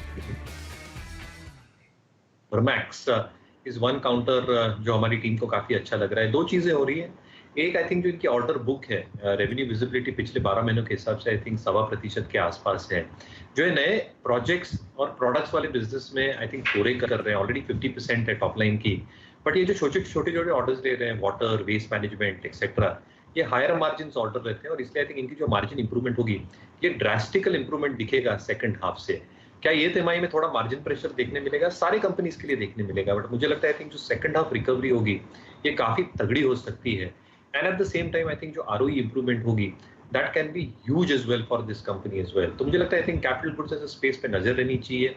government capex will be huge this year, और अगले बार जैसे मैं कह रहा था आई थिंक बजट इम्प्लीकेशंस और भी ज्यादा होंगे। तो मुझे लगता है Thermax with a debt free balance sheet, working capital जो बहुत सीमित दायरे में है, and significant improvement in numbers from Q3 onwards, ये स्टॉक को आपको नजरे में रहना चाहिए। आई थिंक 2300 के आसपास हमारे टारगेट से ये स्टॉक के लिए 1990 का स्टॉप लॉस हम मान के चल रहे हैं। तो थर्मैक्स वो पिक, और हमने देखा है ऑफ लेट दरअसल इन कैपिटल गुड्स से जुड़े हुए कंपनियों में अच्छी खासी तेजी बनती दिखाई दी है। ब्रोकरेजेस के रेडार पर है, FPIs यहाँ पर पैसा लगाते हुए दिखाई दे रहे हैं, और कुछ स्टॉक्स तो लाइफ हाइस पर भी ट्रेड कर रहे थे। कल हम जिक्र कर रहे थे सीमेंस हो, ये ABB जैसे काउंटर्स भी क्लोजर टू लाइफ हाइस ट्रेड दिखा चुके हैं। बैंकों पर एक बार फिर नजर रखिएगा। निफ्टी बैंक 336.2 पर, और RBL बैंक स्क्रीन पर लेकर आइए फटाफट से। उसके बाद विप्रो के लिए आशीष के पास जाएंगे, क्योंकि कल विप्रो के भी नतीजे आएंगे। स्टॉक अचानक 6% भाग चुका है, और आधे % के मूव्स, आधी तेजी इनफैक्ट पिछले 5-10 मिनटों में हुई जब हम इंडसइंड और बाकी बैंक्स पर बात कर रहे थे।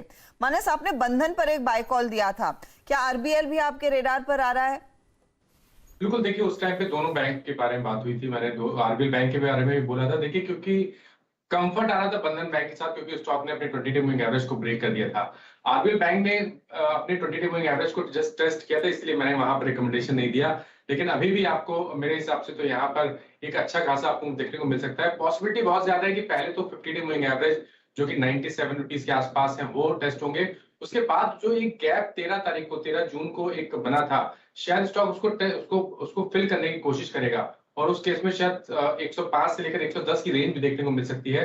तो पोजिशनल बेसिस पे आपको RBL बैंक में खरीदारी करनी है। करंट लेवल खरीदारी करिए 85 के स्टॉप लॉस से 97, और उसके बाद तो 105 रुपए तक के टारगेट आपको देखने को मिलेंगे।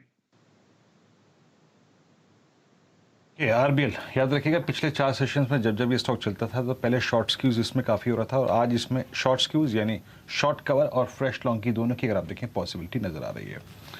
अब एक काम करते हैं, बात करते हैं विप्रो के नंबर्स के बारे में। और आशीष, विप्रो ये एक ऐसा स्टॉक है जिसमें आप यकीन मानिए मार्च, अप्रैल, मई, जून, जुलाई इस सीरीज में रत्ती भर का एक पुल बैक नहीं है। मिड कैप आईटी जब क्रैश हो रहा था थोड़े बहुत पुल बैक हमको 3-4% के विजिबल थे, बट विप्रो एक ऐसा स्टॉक है जिसमें एक वक्त भी अगर आप देखें हमें 2-3% का पुल बैक भी नहीं आया। लेकिन आशीष, नंबर से एक्सपेक्टेशन, क्या वो नंबर्स ऐसे होंगे जो किसी सीरियस पुल बैक को जनरेट कर सकते हैं?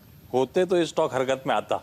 तो आपने बताया है कि रत्ती भर का पुल बैक आया नहीं है, तो शायद ऐसा ना हो। ईयर टिल डेट वैसे भी स्टॉक बिल्कुल सही कर रहे हैं, 40-45% का दबाव। हमने 750 प्लस के लेवल्स देखे थे और कहां खड़ा है 400 के लेवल्स के आसपास।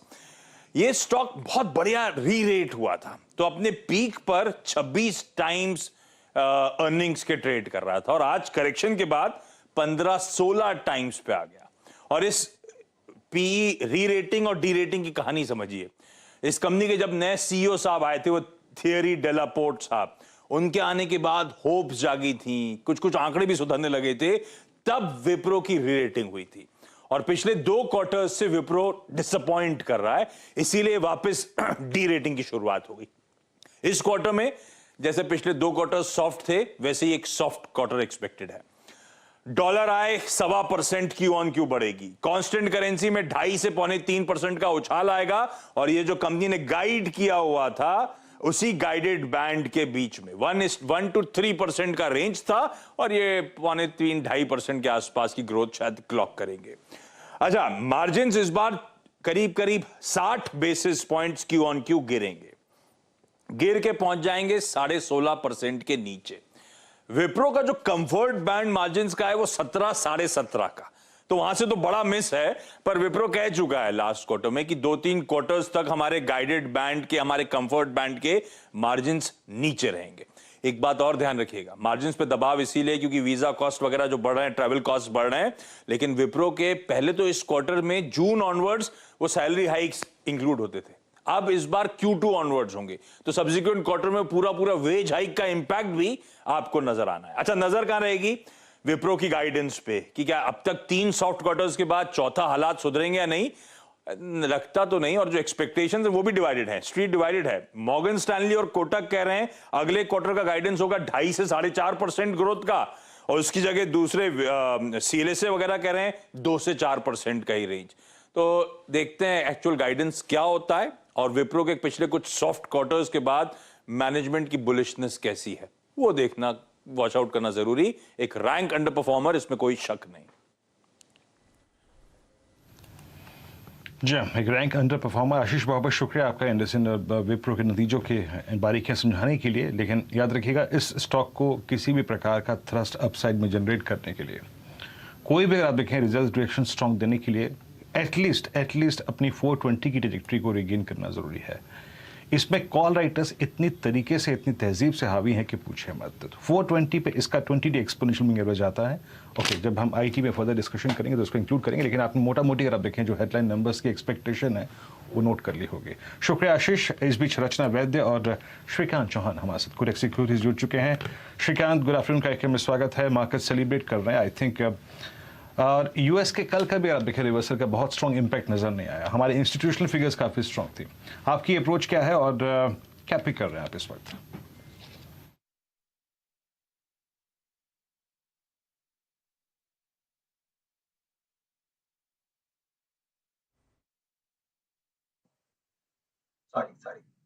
सॉरी। सो वीरेंद्र और आशीष भाई, आप दोनों को गुड आफ्टरनून। निफ्टी जो है वो 16,200 के ऊपर काफी अच्छी तरीके से सस्टेन हुई है। इनफैक्ट आज के ओपनिंग के बाद अगर आप देखेंगे तो आज का ओपन और हाई सेम था, और 16,180 के लेवल्स को काफी अच्छी तरीके से मार्केट ने मेंटेन किया है या होल्ड किया है, ऐसा बोल सकते हैं।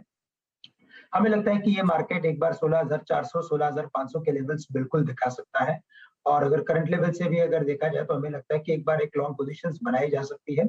स्टॉप लॉस थोड़ा रिवाइज हो सकता है, 16,250 का स्टॉप लॉस रखें, करंट लेवल से लॉन्ग पोजीशंस बनाएं।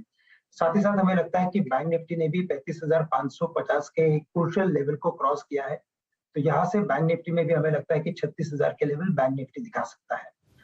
अगर इसके अलावा अगर देखें तो हमें लगता है कि रिलायंस इंडस्ट्रीज, अगर स्टॉक स्पेसिफिक अगर बात करनी है तो रिलायंस इंडस्ट्रीज करंट लेवल से लॉन्ग किया जा सकता है, क्योंकि कई दिनों तक स्टॉक ने 2430 2440 के नीचे एक कंसोलिडेशन फॉर्मेशन किया था, जो शायद डाउनवर्ड या अपवर्ड ब्रेक हो सकता था, लेकिन इवेंचुअली आज उसने अपवर्ड उसे ब्रेक किया है। तो on the basis of very short term formation, I think 2490 से लेकर 2500 के लेवल्स रिलायंस इंडस्ट्रीज दिखा सकता है। श्रीकांत, करंट लेवल से रिलायंस इंडस्ट्रीज को लॉन्ग करें और 2430 का स्टॉप लॉस रखें। ओके, आज श्रीकांत पूरे फ्लो में थे। मैंने 5 बार रोकने की कोशिश करी, लेकिन अगर निफ्टी बैंक और रिलायंस को फर्स्ट थ्रस्ट में compete करना है तो करना ही है। श्रीकांत, असल में आपको मैं रोक इसलिए रहा था क्योंकि आज का एफएनओ सुपरस्टार आप ही के सौजन्य से आना था, तो इट्स रिलायंस और समथिंग एल्स। आपका आज का एफएनओ सुपरस्टार ट्रेड क्या होगा? बिल्कुल, तो अगर इसके अलावा अगर देखना है तो मुझे लगता है कि महिंद्रा एंड महिंद्रा अगर वो एक स्टॉक है कि जिसमें कल एक बड़ा ब्लॉक डील हुआ था और स्टॉक 1170 1150 के रेंज में लगभग 2 या 3 दिन से ट्रेड कर रहा था, तो ये इंडिकेट कर रहा है कि ये स्टॉक आने वाले दिनों में एक बार 1250 या 1255 के लेवल्स दिखा सकता है और करंट लेवल्स 1180 1190 के हैं। तो अगर मैं इसे लॉन्ग करता हूं तो स्टॉप लॉस रखना पड़ेगा मुझे 1150 का, जो काफी नजदीक का है। 1250 1255 के टारगेट्स नजर आते हैं। ओके, तो 1250 1255 की तैयारी यहाँ पर कर रहा है एमएनएम और ये है फिलहाल तेजी वाला ट्रेड। आफ्टरनून श्रीकांत। चलिए रचना को भी जोड़ लेते हैं। रचना जी, गुड आफ्टरनून, बताइए आपकी क्या तैयारी है इस घंटे, कोई खास ट्रेड? जी गुड आफ्टरनून। और मेरा जो इस वक्त के लिए ट्रेड रहेगा that will be on the long side, और वो रहेगा एचडीएफसी के फ्यूचर्स में। और एचडीएफसी के फ्यूचर्स में जो अपस्विंग जनरेट हो रहा है इसी मोमेंट पे 2200 के आसपास से शुरू हुआ है ये काउंट अपस्विंग, और यहाँ पे अगर आप 2200 के ही एसएल लगाए तो ऊपर वाली साइड पे this can go towards 2240 and 2250 and 60। 2240, 2250, 2260 ये लेवल्स एचडीएफसी के बारे में बातचीत हो रही है और ये है फिलहाल रचना की पिक, बाई साइड का ट्रेड। अच्छा, 16346 के लेवल्स पर 67 अंकों की बढ़त। निफ्टी बैंक आउट परफॉर्मर है, 382 अंकों की तेजी इसमें बनी हुई है और 162 अंकों का इजाफा। तो ट्रेंड अच्छी खासी मजबूती का, और इस मजबूती में अब शामिल करते हैं एक और मजबूत आवाज को। हमारे साथ प्रकाश दीवान जुड़ रहे हैं। दीवान साहब, आफ्टरनून। टिपिकली ब्रिट्स कहते हैं the markets are doing swimmingly well. अब ये बताइए, अब यहाँ से और कितनी और तेजी, और जो मोमेंटम और जो तेजी का ये मूव आया है, इसमें क्या आपको लग रहा है नंबर्स का थोड़ा बहुत योगदान और बढ़ेगा तो और जलवे देखने को मिलेंगे, फिर 16400 500 की तरफ बढ़त आती हुई दिखाई देगी, या फिर ये प्राइमरीली क्योंकि ग्लोबल मार्केट्स में थोड़ी सी रौनक आई उसका असर है? Good afternoon Arshada. ये बहुत सिंपल है, जो ग्लोबल कमोडिटी सेटअप में सॉफ्टनेस आई है, क्रूड ऑफ कोर्स थोड़ी सी अलग एक चाल पिछले 2 दिन से दिखा रहा है, पर जो इन्फ्लेशन को लेके चिंताएं थी, जो सबसे पहले जिस वजह से हम पे दबाव था या ग्लोबल मार्केट्स में दबाव था, वही कारण सब हटते हुए दिख रहे थे। That was one. सेटअप हमारे यहाँ इस टाइप का है कि अगर इतने शॉर्ट्स मार्केट में इतने पोजिशनिंग वाइज देखे तो बिल्टअप थे, तो वो जो शॉर्ट कवरिंग का जब दौर आता है तो वो बड़ा तगड़ा आता है। तो कल एक एफआईएस का आंकड़ा पॉजिटिव हुआ, या जो सेलिंग हो रही है वो थोड़ी सी एक ट्रेंड दिख रहा है कि थम रही है या घट रही है, that itself is good enough कि हमारे यहाँ पे जो शॉर्ट कवरिंग जो करनी होती है वो अलग अलग स्टेजेस पे लोग करते हैं रिस्क रिवॉर्ड के हिसाब से। तो वो शॉर्ट कवरिंग अभी शुरू हुई है और थोड़ी सी और आगे चल सकती है, तो 16500 450 जो भी आना है वो आ भी सकता है, क्योंकि अब हेवी वेट्स में शॉर्ट्स थे वो कवर होने शुरू हुए। जो जैसे आपने देखा भारती में इतने शॉर्ट्स थे वो वहां शुरू हो गए, रिलायंस में इतने शॉर्ट्स थे वहां कवरिंग शुरू हो रही है। सो ये जो पैटर्न दिख रहा है इससे साफ जाहिर है कि मार्केट वाज ओवरसोल्ड। एक पॉजिटिव न्यूज आई, लेकिन हाँ एक झटका अभी यूएस फेड से आना बाकी है। वहां अगर कोई एक्सपेक्टेशन के विरुद्ध कुछ और आ गया तो थोड़ा सा होगा।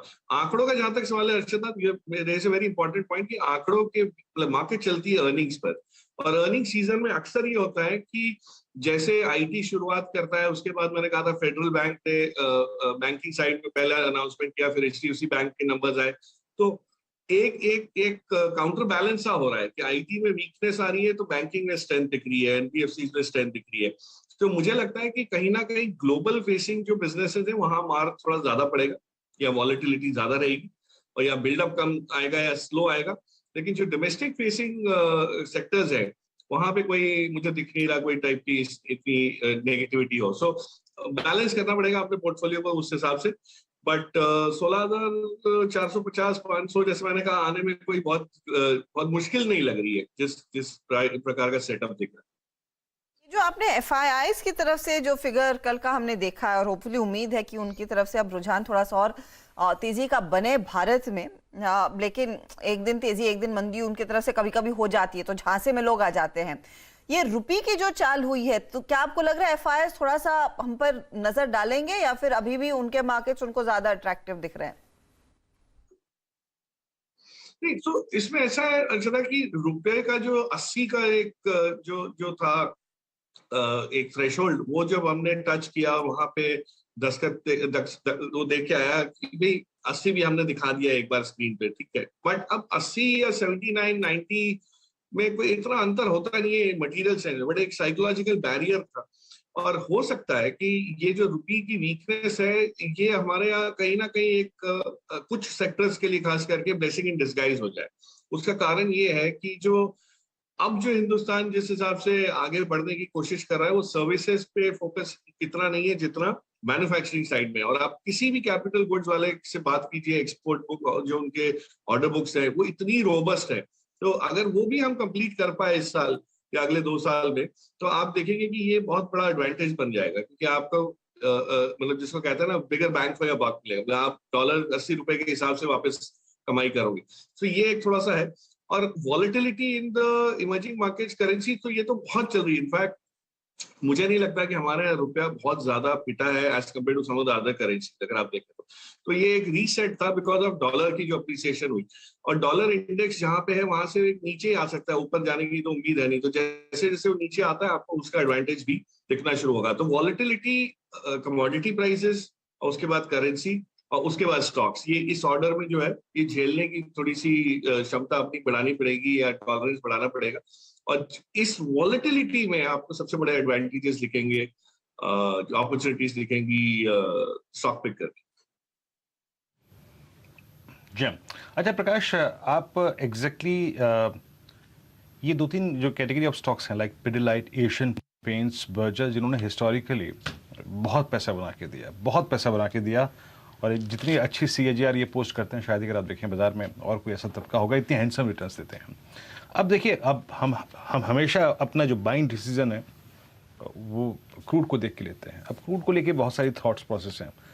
भाई कोई कह रहा है कि ये सिर्फ 100 तक रिट्रेस हुआ है, अभी 60 जाना चाहिए, 80 जाना चाहिए, लेकिन एक्चुअल बात ये है कि 140 वाला क्रूड अब आपका 105 पे है। JP मॉर्गन तो 360 की बैट कर रहे थे कि 360 हो जाएगा। तो फाइनली 105 का एडवांटेज आप एशियन पेंट्स को और कंसाई नेरब्लैक को और इंडिगो को और बर्जर को, पिडिलाइट को देना चाहेंगे इन लेवल्स पे? आपका व्यू इन स्टॉक्स पे? इंपॉर्टेंट पॉइंट है वीरू कि क्रूड की जो क्रूड में जो उठक पटक है उसको देख के हम क्या कर सकते हैं, उससे क्या वो निकाल सकते हैं इसका निष्कर्ष। और मेन चीज ये है कि क्रूड कहाँ जाएगा, किस समय पे क्या भाव रहेगा, ये मेरी समझ में तो बिल्कुल नहीं आता। और मुझे लगता है कि मार्केट में ज्यादातर कोई नहीं समझ पाता। उसके कारण है कि क्रूड इज एन इंडिकेशन की जो ग्लोबल वॉलेटिलिटी हो रही है, जियोपॉलिटिकल कारण से हो रही है, इकोनॉमिक कारण के साथ हो रही है। अब जैसे किसने सोचा था कि गैसप्रॉम गैस की सप्लाई बंद कर दी, तो अब गैसप्रॉम ने गैस सप्लाई बंद कर दी तो वापस क्रूड की डिमांड ज्यादा बढ़ जाएगी, क्योंकि कहीं ना कहीं खपत जो है वो एनर्जी की वो शिफ्ट हो जाएगी। सो अब हो सकता है जैसे न्यूक्लियर प्लांट्स थोड़े बहुत एक्टिवेट हो जाते हैं फिर आपकी क्रूड में गिरावट आना शुरू हो जाएगी। सो ये जो क्रूड की जो वॉलेटिलिटी है इसको समझना या इसका आकलन लगाना या एक्यूरेटली बोलना कि ये इतना भाव आ जाएगा, ये 360 भी कोई बोल सकता है, 60 भी कोई बोल सकता है, दोनों सच हो सकते हैं।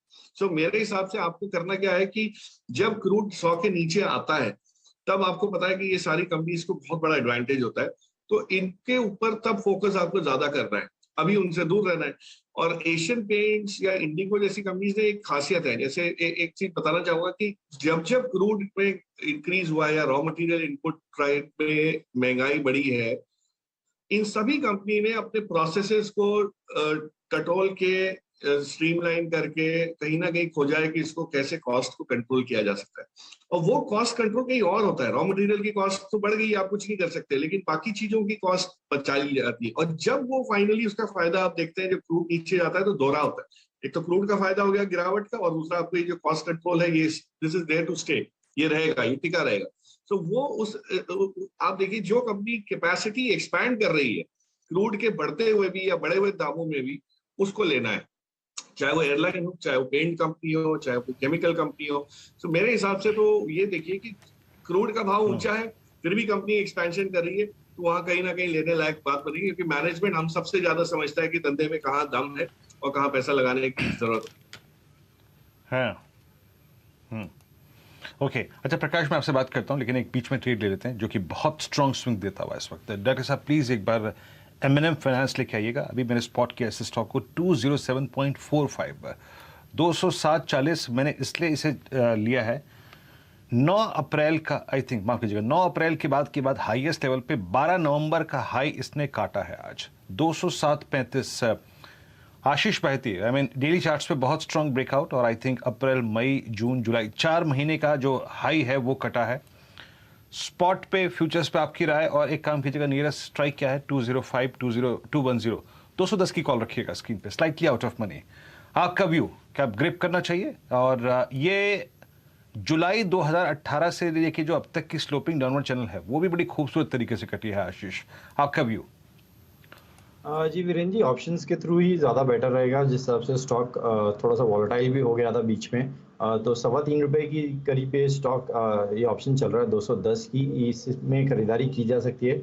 हमें लगता है कि 2.5 रुपये तक के एक स्टॉप लॉस मेंटेन करे, और इसके जो टारगेट्स निकल कर आ रहे हैं वो करीब 5 रुपीज़ तक का टारगेट ये अचीव कर सकता है। अगर किसी के पास लॉन्ग है तो ज़रूर इसमें बने रहे। जो स्टॉप लॉस अब मेंटेन करना है 204 का, और जो ट्रेजेक्ट्री दिख रही है वो करीब 214, 215 तक की ट्रेजेक्ट्री इसमें आती हुई दिख रही है। 214 से अगर आप देखिए 215 तक की ट्रेजेक्ट्री आपको इसमें आती हुई दिखाई दे रही है। ओके, आप फ्यूचर्स नहीं, आप ऑप्शंस पे अगर आप देखें तो कैपिटलाइज करेंगे, और ये कॉल आप करीब 3 रुपये 20 पैसे के आसपास लेंगे M&M फाइनेंस की। अच्छा प्रकाश जी, आई थिंक थोड़ा सा NBFCs पे बात करते हैं।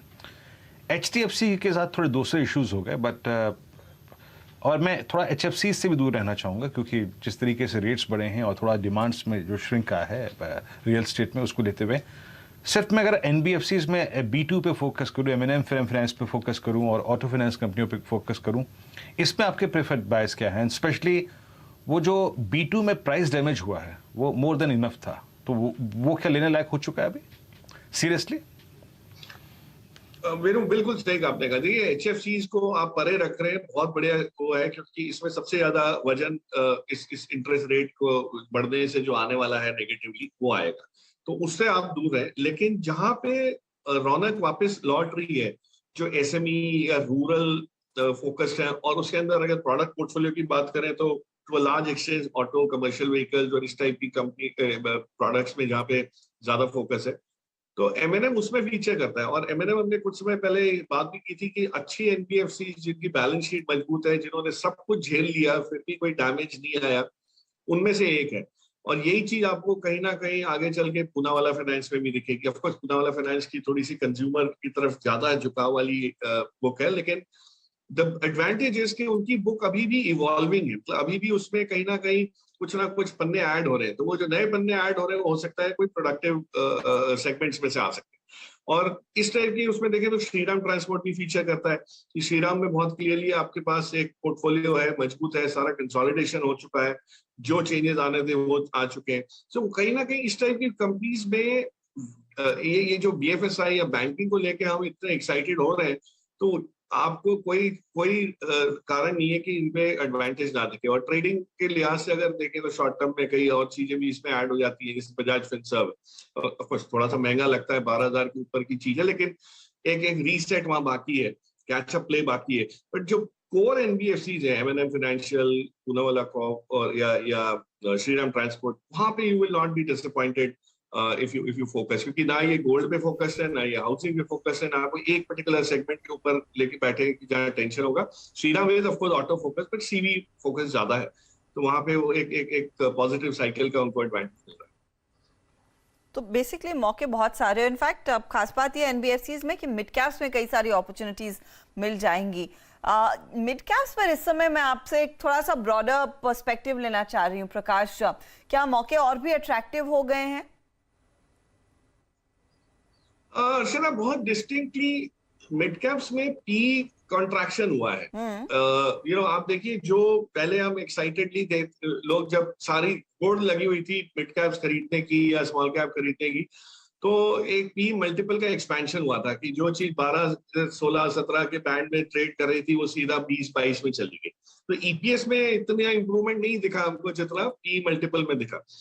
अब हो क्या रहा है कि जब सारा मार्केट थोड़ा सा एक मायूसी के दौर से गुजरा और थोड़ी पी कॉन्ट्रैक्शन या हल्का फुल्का सेलिंग की वजह से जो प्रेशर आया, तो काफी लोग उनमें से निकल गए कि भाई प्रॉफिट बुक करना है, हमने 22 के पी पे नहीं किया लेकिन आज 16 पे कर लेते हैं। अब वो 16 की जगह धक्का मार के उसको 12 पे ले आए। तो finally there is a very clear जिसको कहते हैं ना एडवांटेज, कि जिन कंपनी, आप देखिए small cap mid cap company उठाइए, वहां पे अगर आपको ईपीएस ग्रोथ दिख रहा है या कायम है या जो पहले रफ्तार थी उसी प्रकार से चल रहा है, आप उसको लेके पकड़ के बैठ जाइए। 2 साल में पी एक्सपेंशन फिर आ जाएगा। और अगर कुछ नहीं आया तो आपका ईपीएस ग्रोथ ही 15%, 20% कई कंपनीज का है। तो उन कंपनीज को चुनिए जहां पे ईपीएस ग्रोथ आपको उसका अनुमान लग सकता है।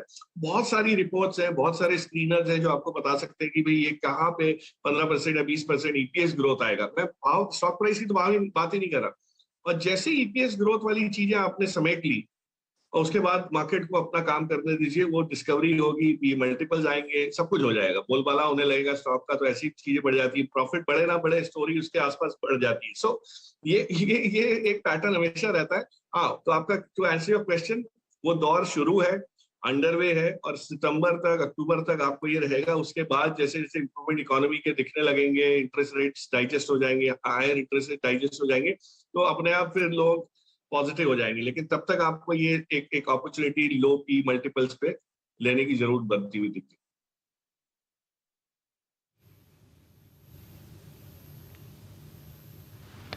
ओके प्रकाश जी, बहुत बहुत शुक्रिया, आप इस मंत्रण में आज शामिल हुए और बातचीत करी, स्पेशली अगर आप देखें सभी सेक्टर्स को लेकर, स्टॉक्स को लेकर अपने राय रखी। बहुत बहुत शुक्रिया। फिर होगी आपसे मुलाकात, फिर होगी बात बाजार के रुख पर। इस बीच एक काम करते हैं, 1-2 ट्रेड्स लेते हैं और उसके बाद मोमेंटम कॉल्स का क्रम जो है शुरू करेंगे। रचना जी, कोई स्पॉटिंग आपकी? एक काम करते हैं, आपका मोमेंटम कॉल लेते हैं, शुरुआत करते हैं उसी से ही, और थोड़ा सा उन ट्रेड्स पे कैपिटलाइज करने का वक्त भी मिलेगा हमको। आपने क्या स्पॉट किया, वो जो आपको कन्विक्शन दे रहा है कैरी करने के लिए कल अपना ट्रेड? जी, मेरी नजर हिंद पेट्रो पे है। हिंद पेट्रो में कब से एक स्विंग देने की कोशिश में लगा हुआ है वो, और हिंद पेट्रो में अगर फ्यूचर्स के हिसाब से देखा जाए तो 240 का एक इम्पोर्टेंट सपोर्ट बनता है। 240 अगर होल्ड करेगा तो ये कल तक काउंटर 246.5 दिखाना चाहिए फ्यूचर्स पे। हिंद पेट्रो एचपीसीएल फ्यूचर से आप ले रही हैं, एक बार जरा प्लीज एचपीसीएल लेके आइएगा, आपकी स्क्रीन पे जरा इसकी ट्रेजेक्ट्री को देखते हैं। और एक सेकेंड, ओके, ये आपकी स्क्रीन पे 241.75 रचना जी को इम्प्रेस कर रहा है। यस, लोअर लेवल से निकलता हुआ, बेस से बाहर निकलता हुआ, और अपने पिछले 4-5 दिन की ट्रेजेक्ट्री को बाइसेक्ट तो नहीं किया, याद रखिएगा, लेकिन हाँ उसकी हायर ट्रेजेक्ट्री के ऊपर क्लोज हो रहा है। 50 डे एक्सपोनेंशियल मूविंग एवरेज के ऊपर ही क्लोजिंग आती हुई। So first BTST trade, buy call, conviction call, HPCL Rachna ji की तरफ से। श्रीकांत जी, आपको किस पे भरोसा बढ़ता हुआ, आपका कन्विक्शन ट्रेड क्या कैरी करेंगे कल के लिए? तो देखिए, हमें लगता है कि फाइनेंशियल्स के साथ साथ कुछ टेक्नोलॉजी कंपनीज में भी हमें तेजी देखने मिलेगी, और वहां पे अगर देखा जाए तो हमें लगता है कि इंफोसिस यहाँ पे फोकस करे, क्योंकि यहाँ पे एक काफी अच्छा एक पॉजिटिव डाइवर्जेंस, यानी कि एक पॉजिटिव रिवर्सल आ चुका है डेली चार्ट्स के ऊपर। और कल के दिन पे जो रिकवरी थी वो काफी जोरदार रिकवरी मैं बोल सकता हूँ, काफी अच्छा एक रिवर्सल पैटर्न बना था। तो हमें लगता है कि शायद ये स्टॉक एक बार 1520 से लेकर 1530 के लेवल्स कम से कम दिखा सकता है। तो करंट लेवल से अगर मैं लॉन्ग करता हूं तो हमें स्टॉप लॉस रखना पड़ेगा एट 1460, 25 रुपए का स्टॉप लॉस रखें। 1430, 1440, ये 1530 1540 सॉरी, ये 2 टारगेट्स के लिए लॉन्ग किया जा सकता है। 1530 1540 के लिए एक लॉन्ग का ट्रेड। और इंफोसिस अब की बारी इतिहास रचने वाला है। नंबर्स में जो डिलीवर होगा तो डिलीवर होगा, लेकिन इन्फी के नतीजे आने वाले हैं रविवार शाम को, तो उसकी आप तैयारी कर लीजिएगा। मैं कोशिश कर रही थी जानने की कि क्या हुआ, ऐसा क्या हुआ है कि इंफोसिस को संडे को दरअसल अपने रिजल्ट्स पोस्ट करने की जरूरत है, लेकिन कंपनी कह रही कुछ रेगुलेटरी कारण है। आइदर वेज वीरू, संडे एक वर्किंग संडे होता हुआ दिखाई देगा कई टेक्नोलॉजी ट्रैक करने वाले लोगों के लिए, लेकिन यहाँ पर श्रीकांत को एक अपॉर्चुनिटी दिख रही है। अच्छा असित, वेरी क्विकली आपका ट्रेड क्या रहेगा? को देखा जा सकता है। I think ICICI bank is showing fresh momentum. अगर आईसीआईसीआई बैंक का फ्यूचर हम बाय करेंगे, I think at current market price giving a stop loss of around may be 6-7 points, 775 का stop loss for a target of around 790। ICICI bank is actually positioning, मुझे लग रहा है कि ICICI bank will travel towards 800, but 790 के लिए target के लिए हम देख सकते हैं। तो 790 का पहला टारगेट रखिए, उसके आगे 800 तक आता है तो और भी बढ़िया रहेगा। तो ये फिलहाल आपकी तरफ से ट्रेड है। मानस, आप क्या पिक करेंगे? देखिए, मैं समझता हूँ कि पीएफसी में खरीदारी करनी चाहिए। पीएफसी ने एक ब्रेकआउट दिया है, 100 डे मूविंग एवरेज के ऊपर निकला है, 110 के ऊपर का ब्रेकआउट है, हाई टॉप्स हाई बॉटम्स का ट्रेंड है। आई थिंक अब ये अपने 200 डे मूविंग एवरेज को टेस्ट करने की कोशिश करेगा, जो कि 116 रुपए है, इसलिए पीएफसी में खरीदारी करेंगे 110 रुपए का स्टॉप लॉस लगाकर। पीएफसी आप मानस ने पिक किया है। एक बार पीएफसी को जाते देखते हैं, एक बार स्टॉक को जरूर देखना चाहिए। एग्जैक्टली आप देखें मेहमान जो हमारे कवर कर रहे हैं क्यों कर रहे हैं। Yes, wild swing. अच्छा, जितने भी ट्रेड्स आए हैं यकीन मानिए इसमें से बहुत सारे, जैसे रचना जी का ट्रेड हो गया, मानस का ट्रेड हो गया, अच्छी बात है कि रिवॉर्ड बहुत अच्छे होल्ड करते हैं, बेस से बाहर निकल रहे हैं, बाजार में शॉर्ट कवरिंग का स्विंग बढ़ रहा है, ये इसका एक स्ट्रॉन्ग रिफ्लेक्शन है। आशीष बहती जी, आपका ट्रेड क्या होगा? जी वीरेन जी, मेरा ट्रेड रहेगा पॉलीकैब में। जिस हिसाब से आज एक कैंडल में रिवर्सल दिखाया है, पूरे ट्रेंड को इसने एक कैंडल में चेंज करता हुआ दिख रहा है। जो strong volume, almost 2 million plus के वॉल्यूम्स के साथ आज ओपन इंटरेस्ट में भी बहुत ज़्यादा इजाफा दिख रहा है पॉलीकैब में। हमें लगता है कि जिस हिसाब से इसने 20 डेमा रीगेन किया है आज, ऑलमोस्ट नीचे बॉलिंजर बैंड के लोअर लेवल से टच करके 20 डेमा को वापस रीगेन किया है। 200 डेमा भी इसका काफ़ी नियर है और उस अटेम्प्ट कर रहा है उसे रीगेन करने का। तो यहाँ से एक फ्रेश ब्रेकआउट देखने और भी मिल सकता है। तो 2220 का एक स्टॉप लॉस लगाना है और 2290 का फर्स्ट टारगेट और 2320 के सेकंड टारगेट के लिए पॉलीकैब में खरीदारी की सलाह रहेगी। में दरअसल एक अच्छी तेजी और नंबर्स के बाद हमने देखा एक अच्छा खरीदारी का रुझान बनता दिखाई दिया है। एक मंथ में 5% के गेन्स और आज देखिए स्टॉक आउट परफॉर्म कर रहा है। मयूरेश, आप क्या ट्रेड लेंगे इस समय? तो अर्षिता जी, मुझे लगता है आई थिंक जेके पेपर पे ध्यान देना चाहिए। पेपर इंडस्ट्री के डायनामिक्स ऑब्वियसली अनलॉक ट्रेड और ऑफिस ओपनिंग के बाद अच्छे हुए ही हैं, बट इन्होंने जो प्राइस इंक्रीजेस लिए हैं कॉस्ट को मद्देनजर रखते हुए कॉम्पेंसेट कर रही है और इबिटा मार्जिन्स में एक्सपेंशन दिख रहा है। दूसरा देखिए, इनकी जो सिरपुर पेपर मिल्स हैं, यहाँ से यूटिलाइजेशन लेवल्स और भी बढ़ेगा। और जिस हिसाब से आई थिंक ये पूरी की पूरी वर्टिकली और बैकवर्ड इंटीग्रेटेड कंपनी है, इसमें इतना कॉस्ट का आई थिंक एक उलझन रहता नहीं है। तो I think they will be able to absorb cost और जितने भी है वो पास थ्रू कर रहे हैं। Demand remains extremely strong. इनकी मैं ट्रांसक्रिप्ट पढ़ रहा था और जो हम पेपर का एक साइज देख रहे हैं as a market for India itself, जो प्रिंटिंग राइटिंग पेपर है, जो कंटेनर और कार्डबोर्ड बोर्ड वाला पेपर है, इसमें जेके पेपर की आई थिंक अच्छी खासी कैपेसिटीज है और ये वेस्ट हीट एनर्जी भी आई थिंक डेवलप कर रहे हैं, जिससे मार्जिन्स में आई थिंक इजाफा ही होगा गोइंग फॉरवर्ड। तो मुझे लगता है I think stable balance sheet, completely integrated operations, strong demand and expansion in ROEs, इसको आई थिंक जेके पेपर को आई थिंक मद्देनजर रखना चाहिए। आई थिंक टेक्निकली की मुझे टीम में ही बता रही थी ट्रेडर स्मिथ की कि बहुत स्ट्रांगली प्लेस्ड है on the charts itself. Jam, इसमें कोई नहीं मेरेश जी, आपकी पिक बहुत स्ट्रांग है और टेक्निकली तो खैर इसने अपने आप को थोड़ा सा दूसरे ही लेवल पर रीडिफाइन किया है, इसमें कोई डाउट नहीं है। स्पेशली पोस्ट मई 2021 इस स्टॉक का एक लिमिटेड डाउनसाइड होता है और जब लिमिटेड डाउनसाइड का मैं बात करता हूँ, typical 200 day exponential moving average 4-5 instances में लास्ट एक सेल में इसका बेस रहा। और याद रखिएगा इसमें जो ये फ्लैग का ब्रेकआउट है ना, वो बहुत पुरजोर तरीके से काम करता है। इस पर एक चार्ट चेक लेते हैं। मानस, आपको याद है वो 4 मार्च का ब्रेकआउट, स्टॉक ऑलमोस्ट आप समझ लीजिएगा कि 236 से 385 हो गया था। फंडामेंटल अगर आप देखें सारे के सारे कारण मयूरेश ने यहाँ पे बयां कर दिए हैं। आपको लगता है कि एक बड़े स्विंग के लिए तैयार हो रहा है स्टॉक जेके पेपर?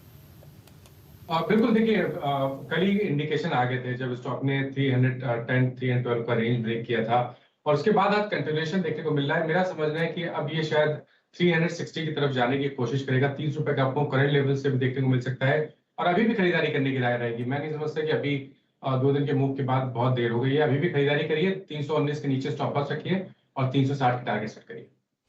360 तक के टारगेट्स आते हुए जेके पेपर में। अच्छा, मानस ने जो एक ट्रेड दिया था हमको कैनरा बैंक पर 220 वाला कॉल, एक बार स्क्रीन पर लेकर आइएगा प्लीज। 6 रुपए पर मुजादे इन्होंने ये ट्रेड पिक किया था। उनको तो पूरा भरोसा था कि डबल हो जाएगा, यानी कि 12 के टारगेट दिए थे।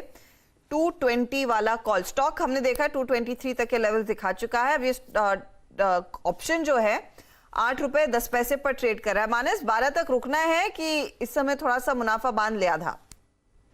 बिल्कुल रुकेंगे। आई थिंक कोई प्रॉब्लम नहीं है क्योंकि एक फ्रेश ब्रेकआउट कैनरा बैंक में देखने को मिला है। मैं समझता हूँ कल आपको शायद 7-8 रुपए का आपको कैनरा बैंक में और देखने को मिलेगा।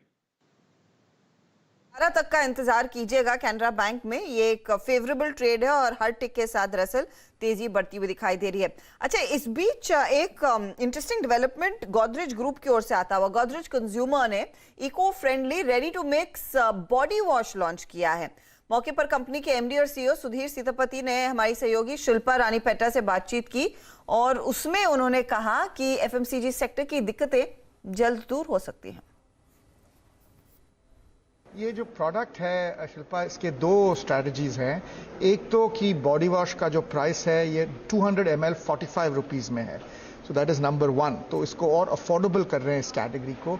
नंबर 2, जो इसका प्लास्टिक और एनर्जी इम्प्रिंट है वो बहुत कम है रेगुलर बॉडी वॉश से, तो ये बोथ इकोनॉमिक भी है और इकोलॉजिकल भी है। अभी हम लोग देख रहे हैं कि पाम ऑयल का प्राइस, क्रूड ऑयल के प्राइस, दाम भी कम होते जा रहे हैं। तो आगे जाके क्या आप देखेंगे कि आपके प्रोडक्ट्स के दाम आप घटा सकते हो आगे जाके? हाँ, नहीं शिल्पा, ये मुनासिब नहीं होगा क्योंकि हमारा क्लोज पीरियड है कि हम क्या एग्जैक्टली करेंगे वो बताना मुनासिब नहीं होगा। बट इतना बताना सही है कि जब पाम ऑयल का इन्फ्लेशन हुआ था हमने बढ़ाए थे प्राइस, बट जितना बढ़ी थी पाम ऑयल उससे बहुत उसके बिल्कुल वहां पे नहीं गए थे।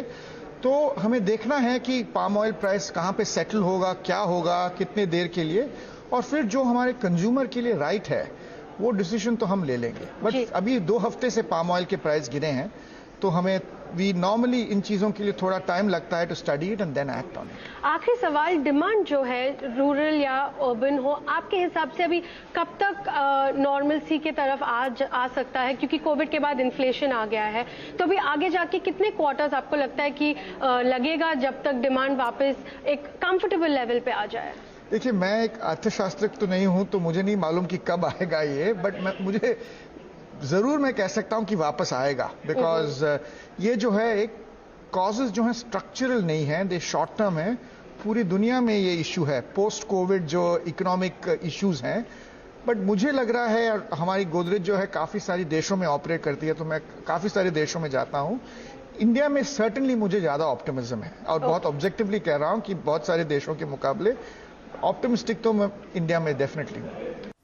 तो भारत के मार्केट को लेकर काफी ऑप्टिमिस्टिक है गोदरेज कंज्यूमर का मैनेजमेंट। जो पाम तेल की प्राइसेस में करेक्शन आया है वो पॉजिटिव है, होपफुली वो पास ऑन करेंगे, वो डिसीजन आगे लेना बाकी है। और एक ready to mix body wash, ये तो बहुत इंटरेस्टिंग। रेडी टू मिक्स खाने की चीजें हमने सुनी तो है, ये ready to mix body wash क्या है देखना होगा वाकई में। लेकिन ये कमेंट्री स्पेशली एचयूएल के नंबर से पहले मयूरेश ऑप्टिमिस्टिक जरूर है। क्या आपको उम्मीद है कि एचयूएल की कमेंट्री में भी स्पेशली रूरल इलाकों में डिमांड की वापसी की बात होगी या टाइम लगेगा? Nobody wants to hear Harshada ji, but काफी मैनेजमेंट ये भी कॉग्निजेंट है कि थोड़ा इसमें समय लगेगा। तो आई थिंक 1-2 क्वार्टर के बाद एक slow and study recovery rural India में देख रहे हैं। इससे 2 की वजह है। एक आप देखें, आई थिंक जो बारिश का स्प्रेड है Harshada ji, I think has become very very prominent at this point of time. जैसे अच्छी बारिशें होती हैं, जो सोविंग होती है, और जो गवर्नमेंट ने अनाउंस किए हैं एमएसपीज खरीफ क्रॉप्स पे, राबी क्रॉप्स पे, that should have a significant impact in terms of spending और सेविंग्स दोनों of coming back very very strongly. दूसरा हम देखें, आई थिंक जो रूरल इंडिया होता है compare to urban India, I think जो डिस्क्रिशनरी डिमांड और स्पेंडिंग होती है, एक लार्ज पार्ट ऑफ कंपोनेंट या बास्केट होती है काफी एफएमसीजी कंपनीज की। इन्होंने डायरेक्ट डिस्ट्रीब्यूशन, डिजिटल फोरे से आई थिंक जो एक स्प्रेड किया है, जो डिस्ट्रीब्यूशन नेटवर्क काटा है, कॉस्ट ऑप्टिमाइज किए हैं, और जो प्राइस हाइक्स लिए हैं Harshita ji, I think the best part is ये रोल बैक इतने आसानी से करते ही नहीं है। तो मुझे लगता है I think at least urban markets के लिए प्राइस हाइक्स बरकरार रहेंगे, रूरल मार्केट्स के लिए जो छोटे एसक्यूज आएंगे ये काफी प्रोमिनेंट होंगे in terms of small packs priced at a very reasonable component as well going forward. तो मुझे लगता है आई थिंक मैनेजमेंट यही दर्शा रही है कि सेकंड हाफ में रिकवरी अच्छी खासी हो सकती है, and therefore I think discretionary stocks like FMCG should remain in focus. कर रहे हैं कि मैनेजमेंट क्या वक्तव्य देगा आज दोपहर, आज शाम को रादर नतीजों के बाद। रचना, कोई ट्रेड आप एचयूएल में लेना चाहेंगी या फिर एफएमसीजी कंपनियों में? ये प्री एचयूएल नंबर्स देखिए, सुबह तक ठंडा था, दोपहर में भी ज्यादा कुछ नहीं हुआ, जाते जाते थोड़ी आधे % की पोजीशन आ गई एचयूएल में। एचयूएल में पोजीशन बनानी हो तो कर सकते हैं, और चार्ट का तो सेटअप ये दिखा रहा है कि पॉजिटिव रहना चाहिए सब कुछ। एंड चार्ट के हिसाब से यहाँ पे अगर फ्यूचर्स पे 2550 अगर होल्ड करता है तो ऊपर वाली साइड पे ये 2610 की तरफ जाने के लिए काउंटर बना हुआ है। लेकिन इससे भी ज्यादा स्ट्रॉन्ग मूव्स कुछ शॉर्ट साइड पे आ रहे हैं, कुछ काउंटर्स पे like ONGC, GAIL, MGL, IGL etcetera. तो शॉर्ट साइड पे भी अगर कोई पोजीशन बनाना चाहता है तो there are lot many counters जिसपे नजर रखी जा सकती है। अगर गेल की बात करें तो यहाँ पे फर्दर फॉल जा सकता है जो इस काउंटर को 130 की तरफ लेके जाएगा। तो दोज हु आर इंटरेस्टेड। गेल, ये रचना जी का ट्रेड है। हर्षदा पूछ रही थी यार ये रेडी टू मिक्स क्या होता है? रेडी टू मिक्स केक में जानती हूँ मैं भी। जब हर्षदा खबर आप हर्षदा आप यकीन मानिए, जब से आपने आप खबर ले रही थी, मैं गूगल में बैठ के सर्च कर रहा था ये जनाब चीज क्या है ये। तो उसमें है क्या ये कि आप एक शैशे है उसको फाड़िए और 200 ml वाटर में एट होम मिक्स कर दीजिए तो ये बन जाएगा आपका तैयार। है साबुन तेरे कितने रूप, लाइव बॉय से लेके अगर आप देखें तो यहाँ पे गोदरेज सीपी का ये हैंड वॉश और ये सोप रेडी टू मिक्स। एक काम करते हैं, जिंदगी कितनी कॉम्प्लेक्स होती जा रही है आज तक। रेडी टू मिक्स है। खैर आगे बढ़ते हैं और अब एक काम करते हैं, देखिए निफ्टी बैंक बिल्कुल सरेंडर नहीं हुआ और it's handsome close above 200 exponential moving average. और निफ्टी 500 14,008 पे आप समझ लीजिएगा 48 पे अपने आज करीब करीब 100 डे एक्सपोनेंशियल मूविंग एवरेज को स्ट्राइक कर रहा है। मैं डिफरेंट इंडस्ट्रीज के जरिए अगर आप देखेंगे देखने की कोशिश कर रहा था कि बाजार वाकई इस बेस से बाहर निकलने की कोशिश कर रहा है। देखिए मिड कैप आपका 200 डेमा के ऊपर, आपका निफ्टी बैंक 200 डेमा के ऊपर और निफ्टी की क्लोज आई है आज 50 डेमा के ऊपर सेकंड कंसेक्यूटिव सेशन में। तो बहुत सारी चीज़ें बाजार में इंप्रूव होती हुई। अच्छा एक दो चीज़ मैं यहाँ पे डेरिवेटिव के प्रोस्पेक्टिव से बताता हूँ कि सेक्टर वाइज क्या हुआ है आज। और सबसे बड़ा ओआई गेनर एट क्लोजिंग याद रखिएगा वो है लॉन्ग साइड पे इंडेक्स इटसेल्फ, यानी बाजार में बहुत सारी बेट आज इंडेक्स पे इटसेल्फ ली गई हैं। और 6.8% बैंकिंग, ये अच्छी बात है, याद रखिएगा हिस्टोरिकली विदाउट बैंकिंग आप बेस को बाइसेक्ट नहीं कर सकते और ये अच्छी चीज़ है कि आज निफ्टी के साथ, निफ्टी बैंक के साथ पूरा का पूरा बैंकिंग खड़ा हुआ है। शॉर्ट साइड पे थोड़ा सा ऑयल एंड गैस स्पेस में आज शॉर्टिंग हुई है। गेल को देख लीजिए, जीएसपीएल को देख लीजिए, गुजरात गैस को देख लीजिए, हिंद पेट्रो को देख लीजिए, यहाँ पे हालांकि बाद में स्पाइक आया बट मोर और लेस शॉर्टिंग हुई है। एमजीएल, ओएनजीसी, इन सभी स्टॉक्स में शॉर्टिंग हुई है। रिलायंस मात्र और बीपीसीएल और आईओसी, ये 3 स्टॉक्स आज एक सब्सटेंशियल लॉन्ग अपने साथ लेके गए हैं। रचना जी ये रिलायंस पे आपका व्यू क्या है?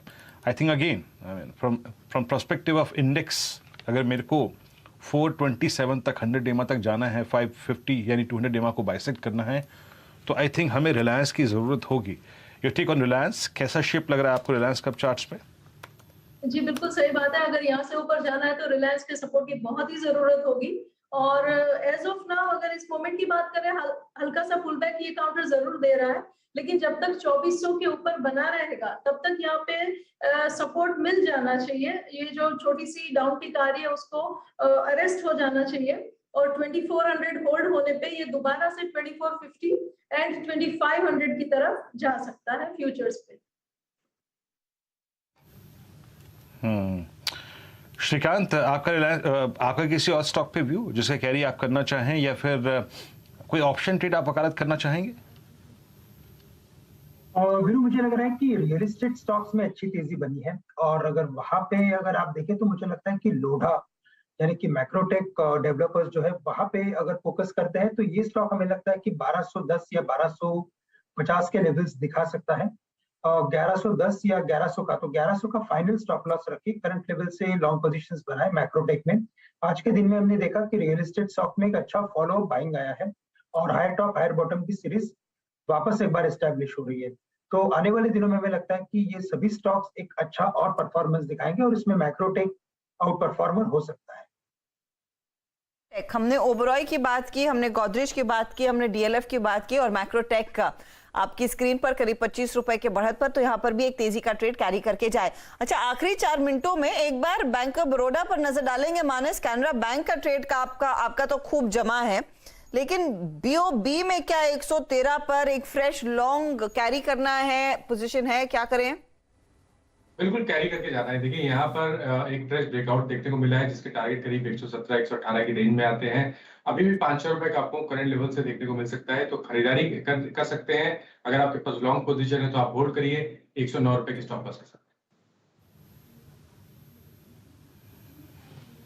109 रुपए के स्टॉप लॉस के साथ होल्ड करिए। बैंकिंग वाकई बहुत कमांडिंग पोजीशन में जा रहा है आज, और उसके साथ साथ कुछ एनबीएफसीज और बैंक्स में अगर आप देखें, कैनरा बैंक अच्छी बात है कि पीएसयू बैंकिंग बास्केट आज डिलीवर करता हुआ, और फेडरल बैंक जो कि मानस की कॉल भी थी 107.30 पे शानदार मूव लेगी। बैंक्स बैंक्स बैंक्स स्क्रीन पे विजिबल है, स्पेशली याद रखिएगा mid cap banking, RBL, federal, can और बंधन बैंक सुपर स्विंग देते हुए शॉर्ट कवरिंग इसमें एक बड़ा कारण है। दो दिग्गजों को देखते हैं जहां से थोड़ी सी पॉजिटिव वाइब्स आ रही हैं। एचडीएफसी आपकी स्क्रीन पे about 20 day exponential moving average, but not exactly बहुत कोई बड़े फ्रैक्शन से एक बहुत स्मार्ट क्लोजिंग नहीं आ रही है।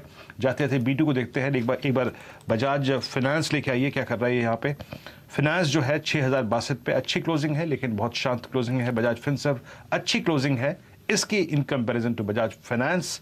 बजाज फिनसर्व की ये क्लोजिंग आ रही है, याद रखिएगा अप्रैल मिड के बाद पहली बार ये स्टॉक अपने 100 डे एक्सपोनेंशियल मूविंग एवरेज, माफ कीजिएगा 50 डे एक्सपोनेंशियल मूविंग एवरेज के ऊपर बंद होने जा रहा है। तो दिग्गजों में B2 की प्लेसमेंट जो है वो H2 से इन कंपैरिजन काफी अच्छी खासी नजर आ रही है। रिलायंस का एक पॉजिटिव रहा, गिरा नहीं, वो एक एडवांटेज था, लेकिन बैंक्स ने बहुत शानदार डिलीवरी दी। और याद रखिएगा रियल स्टेट स्पेस, चाहे वो लोढ़ा हो, चाहे वो डीएलएफ हो, चाहे वो गोदरेज प्रॉपर्टीज हो, इनमें आज काफी अच्छा खासा मोमेंटम रहा। लेकिन इस क्लोजिंग को थोड़ा सा बारीकी से समझने के लिए चलते हैं हर्षदा के पास वॉल पे। हर्षदा बताइए। जी हाँ, आज अच्छा खासा ट्रेंड तेजी का बनता हुआ दिखाई दिया है वीरू, और निफ्टी जो है वो 16332 पर दरअसल जाकर टिकने में कामयाब। 53 अंकों की बढ़त, लेकिन जो तेजी है वो अच्छी, ठीक डिसेंट। आपको इंडेक्स में इतना एक्शन नहीं दिखाई देगा जितना स्टॉक स्पेसिफिक, उस पर आएंगे। लेकिन निफ्टी बैंक जहां पर इंडेक्स में वो पूरा ट्रेड खिलकर आया है, 350 अंकों तक की बढ़त दरअसल यहां पर बनती दिखाई दी है। पूरे 1% के गेन्स निफ्टी बैंक ने 35700 के ऊपर दरअसल ये जाकर टिक रहा है। इसके अलावा आप देखिएगा आईटी में हल्की सी तेजी का एक रुझान बनता हुआ दिखाई दिया। मिड कैप इंडेक्स में 177 अंकों तक की बढ़त जरूर देखने को मिली थी, लेकिन बैंकों में ही थ्रस्ट था। वेरी क्विकली आपके लिए लेकर आते हैं कुछ और काउंटर्स सेक्टोरली जहां पर थोड़ा थोड़ा करके एक्शन बनता हुआ दिखाई दिया। एफएमसीजी सेकंड हाफ में चलता हुआ दिखाई दे रहा था। निफ्टी फाइनेंस में एनबीएफसीज की तो हम बात कर ही रहे थे, जहां पर थोड़ा सा एक्शन देखने को मिला। 20 पॉइंट की बढ़त यहां पर। मेटल्स देखिएगा, मेटल्स में थोड़ा सा मिक्स ट्रेड देखा गया।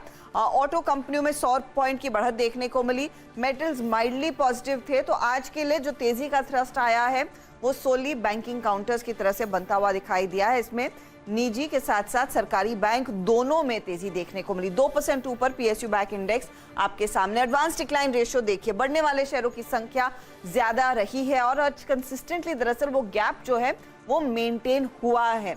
सेंसेक्स 200 पॉइंट ऊपर आपकी स्क्रीन पर दिख रहा है। अब आपके लिए हीट मैप लेकर आते हैं जो आपको क्लियर कट इंडिकेशन देगा कि किन किन स्टॉक्स ने आज दरअसल तेजी का रुझान पकड़ा और बढ़ाया। तो स्क्रीन आप कहेंगे कि थोड़ी सी 1/3 मुनाफा वसूली की तरफ इशारा करती हुई, बाकी जो स्क्रीन है वो तेजी में है। एक्सिस बैंक आज का सबसे बड़ा परफॉर्मर रहा है, 700 अंकों तक की, 700 पे टिकता हुआ 2-2.5% तक की बढ़त। इंडसइंड बैंक कल नतीजे आएंगे, नतीजों से पहले यहाँ पर हमने देखा करीब 2% तक के गेंस देखने को मिले। एक्सिस बैंक जैसे काउंटर्स भी के साथ साथ आईसीआईसीआई बैंक में तेजी बनती दिखाई दी है। इसके अलावा आपका बजाज फाइनेंस, एचडीएफसी बैंक में भी हल्की फुल्की बढ़त देखने को मिली। State Bank of India, bank of Baroda जैसे ट्रेड्स, कैनरा बैंक जैसे ट्रेड्स ये खूब चले हैं आज। M&M में एक बाय कॉल आया, वो तेजी वाला कैंडिडेट। स्टील कंपनियों में देखिए टाटा स्टील जैसे स्टॉक्स में तेजी रही और आज रिलायंस का भी सेकंड हाफ में अच्छा खासा योगदान रहा है, करीब आधे % तक के गेन्स इधर बनते दिखाई दिए। क्या नहीं चला, क्योंकि कच्चे तेल में फिर से 106 के ऊपर भाव दिखे हैं, तो ONGC में मुनाफा वसूली। HDFC लाइफ कोई सरप्राइज नहीं, कुछ खास आउटस्टैंडिंग नहीं नंबर्स में, 1.5% फिसला। HCL टेक, कोटक जैसे काउंटर्स में कुछ मुनाफा वसूली जरूर देखने को मिली है। टाटा कंज्यूमर, सन फार्मा जैसे स्टॉक्स भी आज थोड़ी सी नरमी के साथ ही कारोबार कर रहे थे, लेकिन ये आज का बाजार क्लियरली बैंकिंग स्टॉक्स के नाम ही है, जहां पर axis, SBI, ICICI bank, HDFC इन सब ने भाग लिया है। चलिए ये है फिलहाल आपके लिए स्थिति। 16,328 पर इंडेक्स जाकर टिक रहा है, पॉजिटिव रुझान है। लेकिन आपको दिखा देते हैं कि सीधा सौदा में आशीष और नीरज का परफॉर्मेंस आज कैसा रहा, किन किन स्टॉक्स ने आज आउट परफॉर्म किया है। तो आशीष ने देखिए तेजी वाले सारे काउंटर्स पकड़े। नेल्को नतीजे अच्छे थे, रेवेन्यू फ्रंट पर बहुत अच्छा परफॉर्मेंस, 5% ऊपर वो काउंटर। न्यूक्लियस सॉफ्ट ने करार किया वियतनामीज बैंक के साथ, 5.5% की तेजी। ट्यूब इन्वेस्टमेंट्स, ईवी प्ले में और इन्वेस्टमेंट बढ़ रहा है, 11% भागा। ओमैक्स भी आज करीब 18% के गेन्स पर जाकर टिक रहा है। हमने कई रियल्टी कंपनियों का जिक्र किया था। इसके अलावा नीरज ने टाटा स्टील, हिंडाल, रैडिको खैतान, HOEC जैसे ट्रेड्स पर फोकस किया और मैस्टेक भी एक ट्रेड जहां पर तेजी का ही कॉल आया था आज सुबह में। तो ये कुछ आउट परफॉर्मर्स नीरज की तरफ से। कुल मिलाकर आज का जो ट्रेंड रहा है निफ्टी के लिए ठीक ठाक गेन्स का रहा है, लेकिन निफ्टी बैंक में क्लियरली आउट परफॉर्म किया भी। जी और इस वक्त डाउ जोन्स फ्यूचर्स याद रखिएगा हर्षता करीब 2.25 अंक ऊपर यानी फीसदी के लिहाज से 0.57% ऊपर है।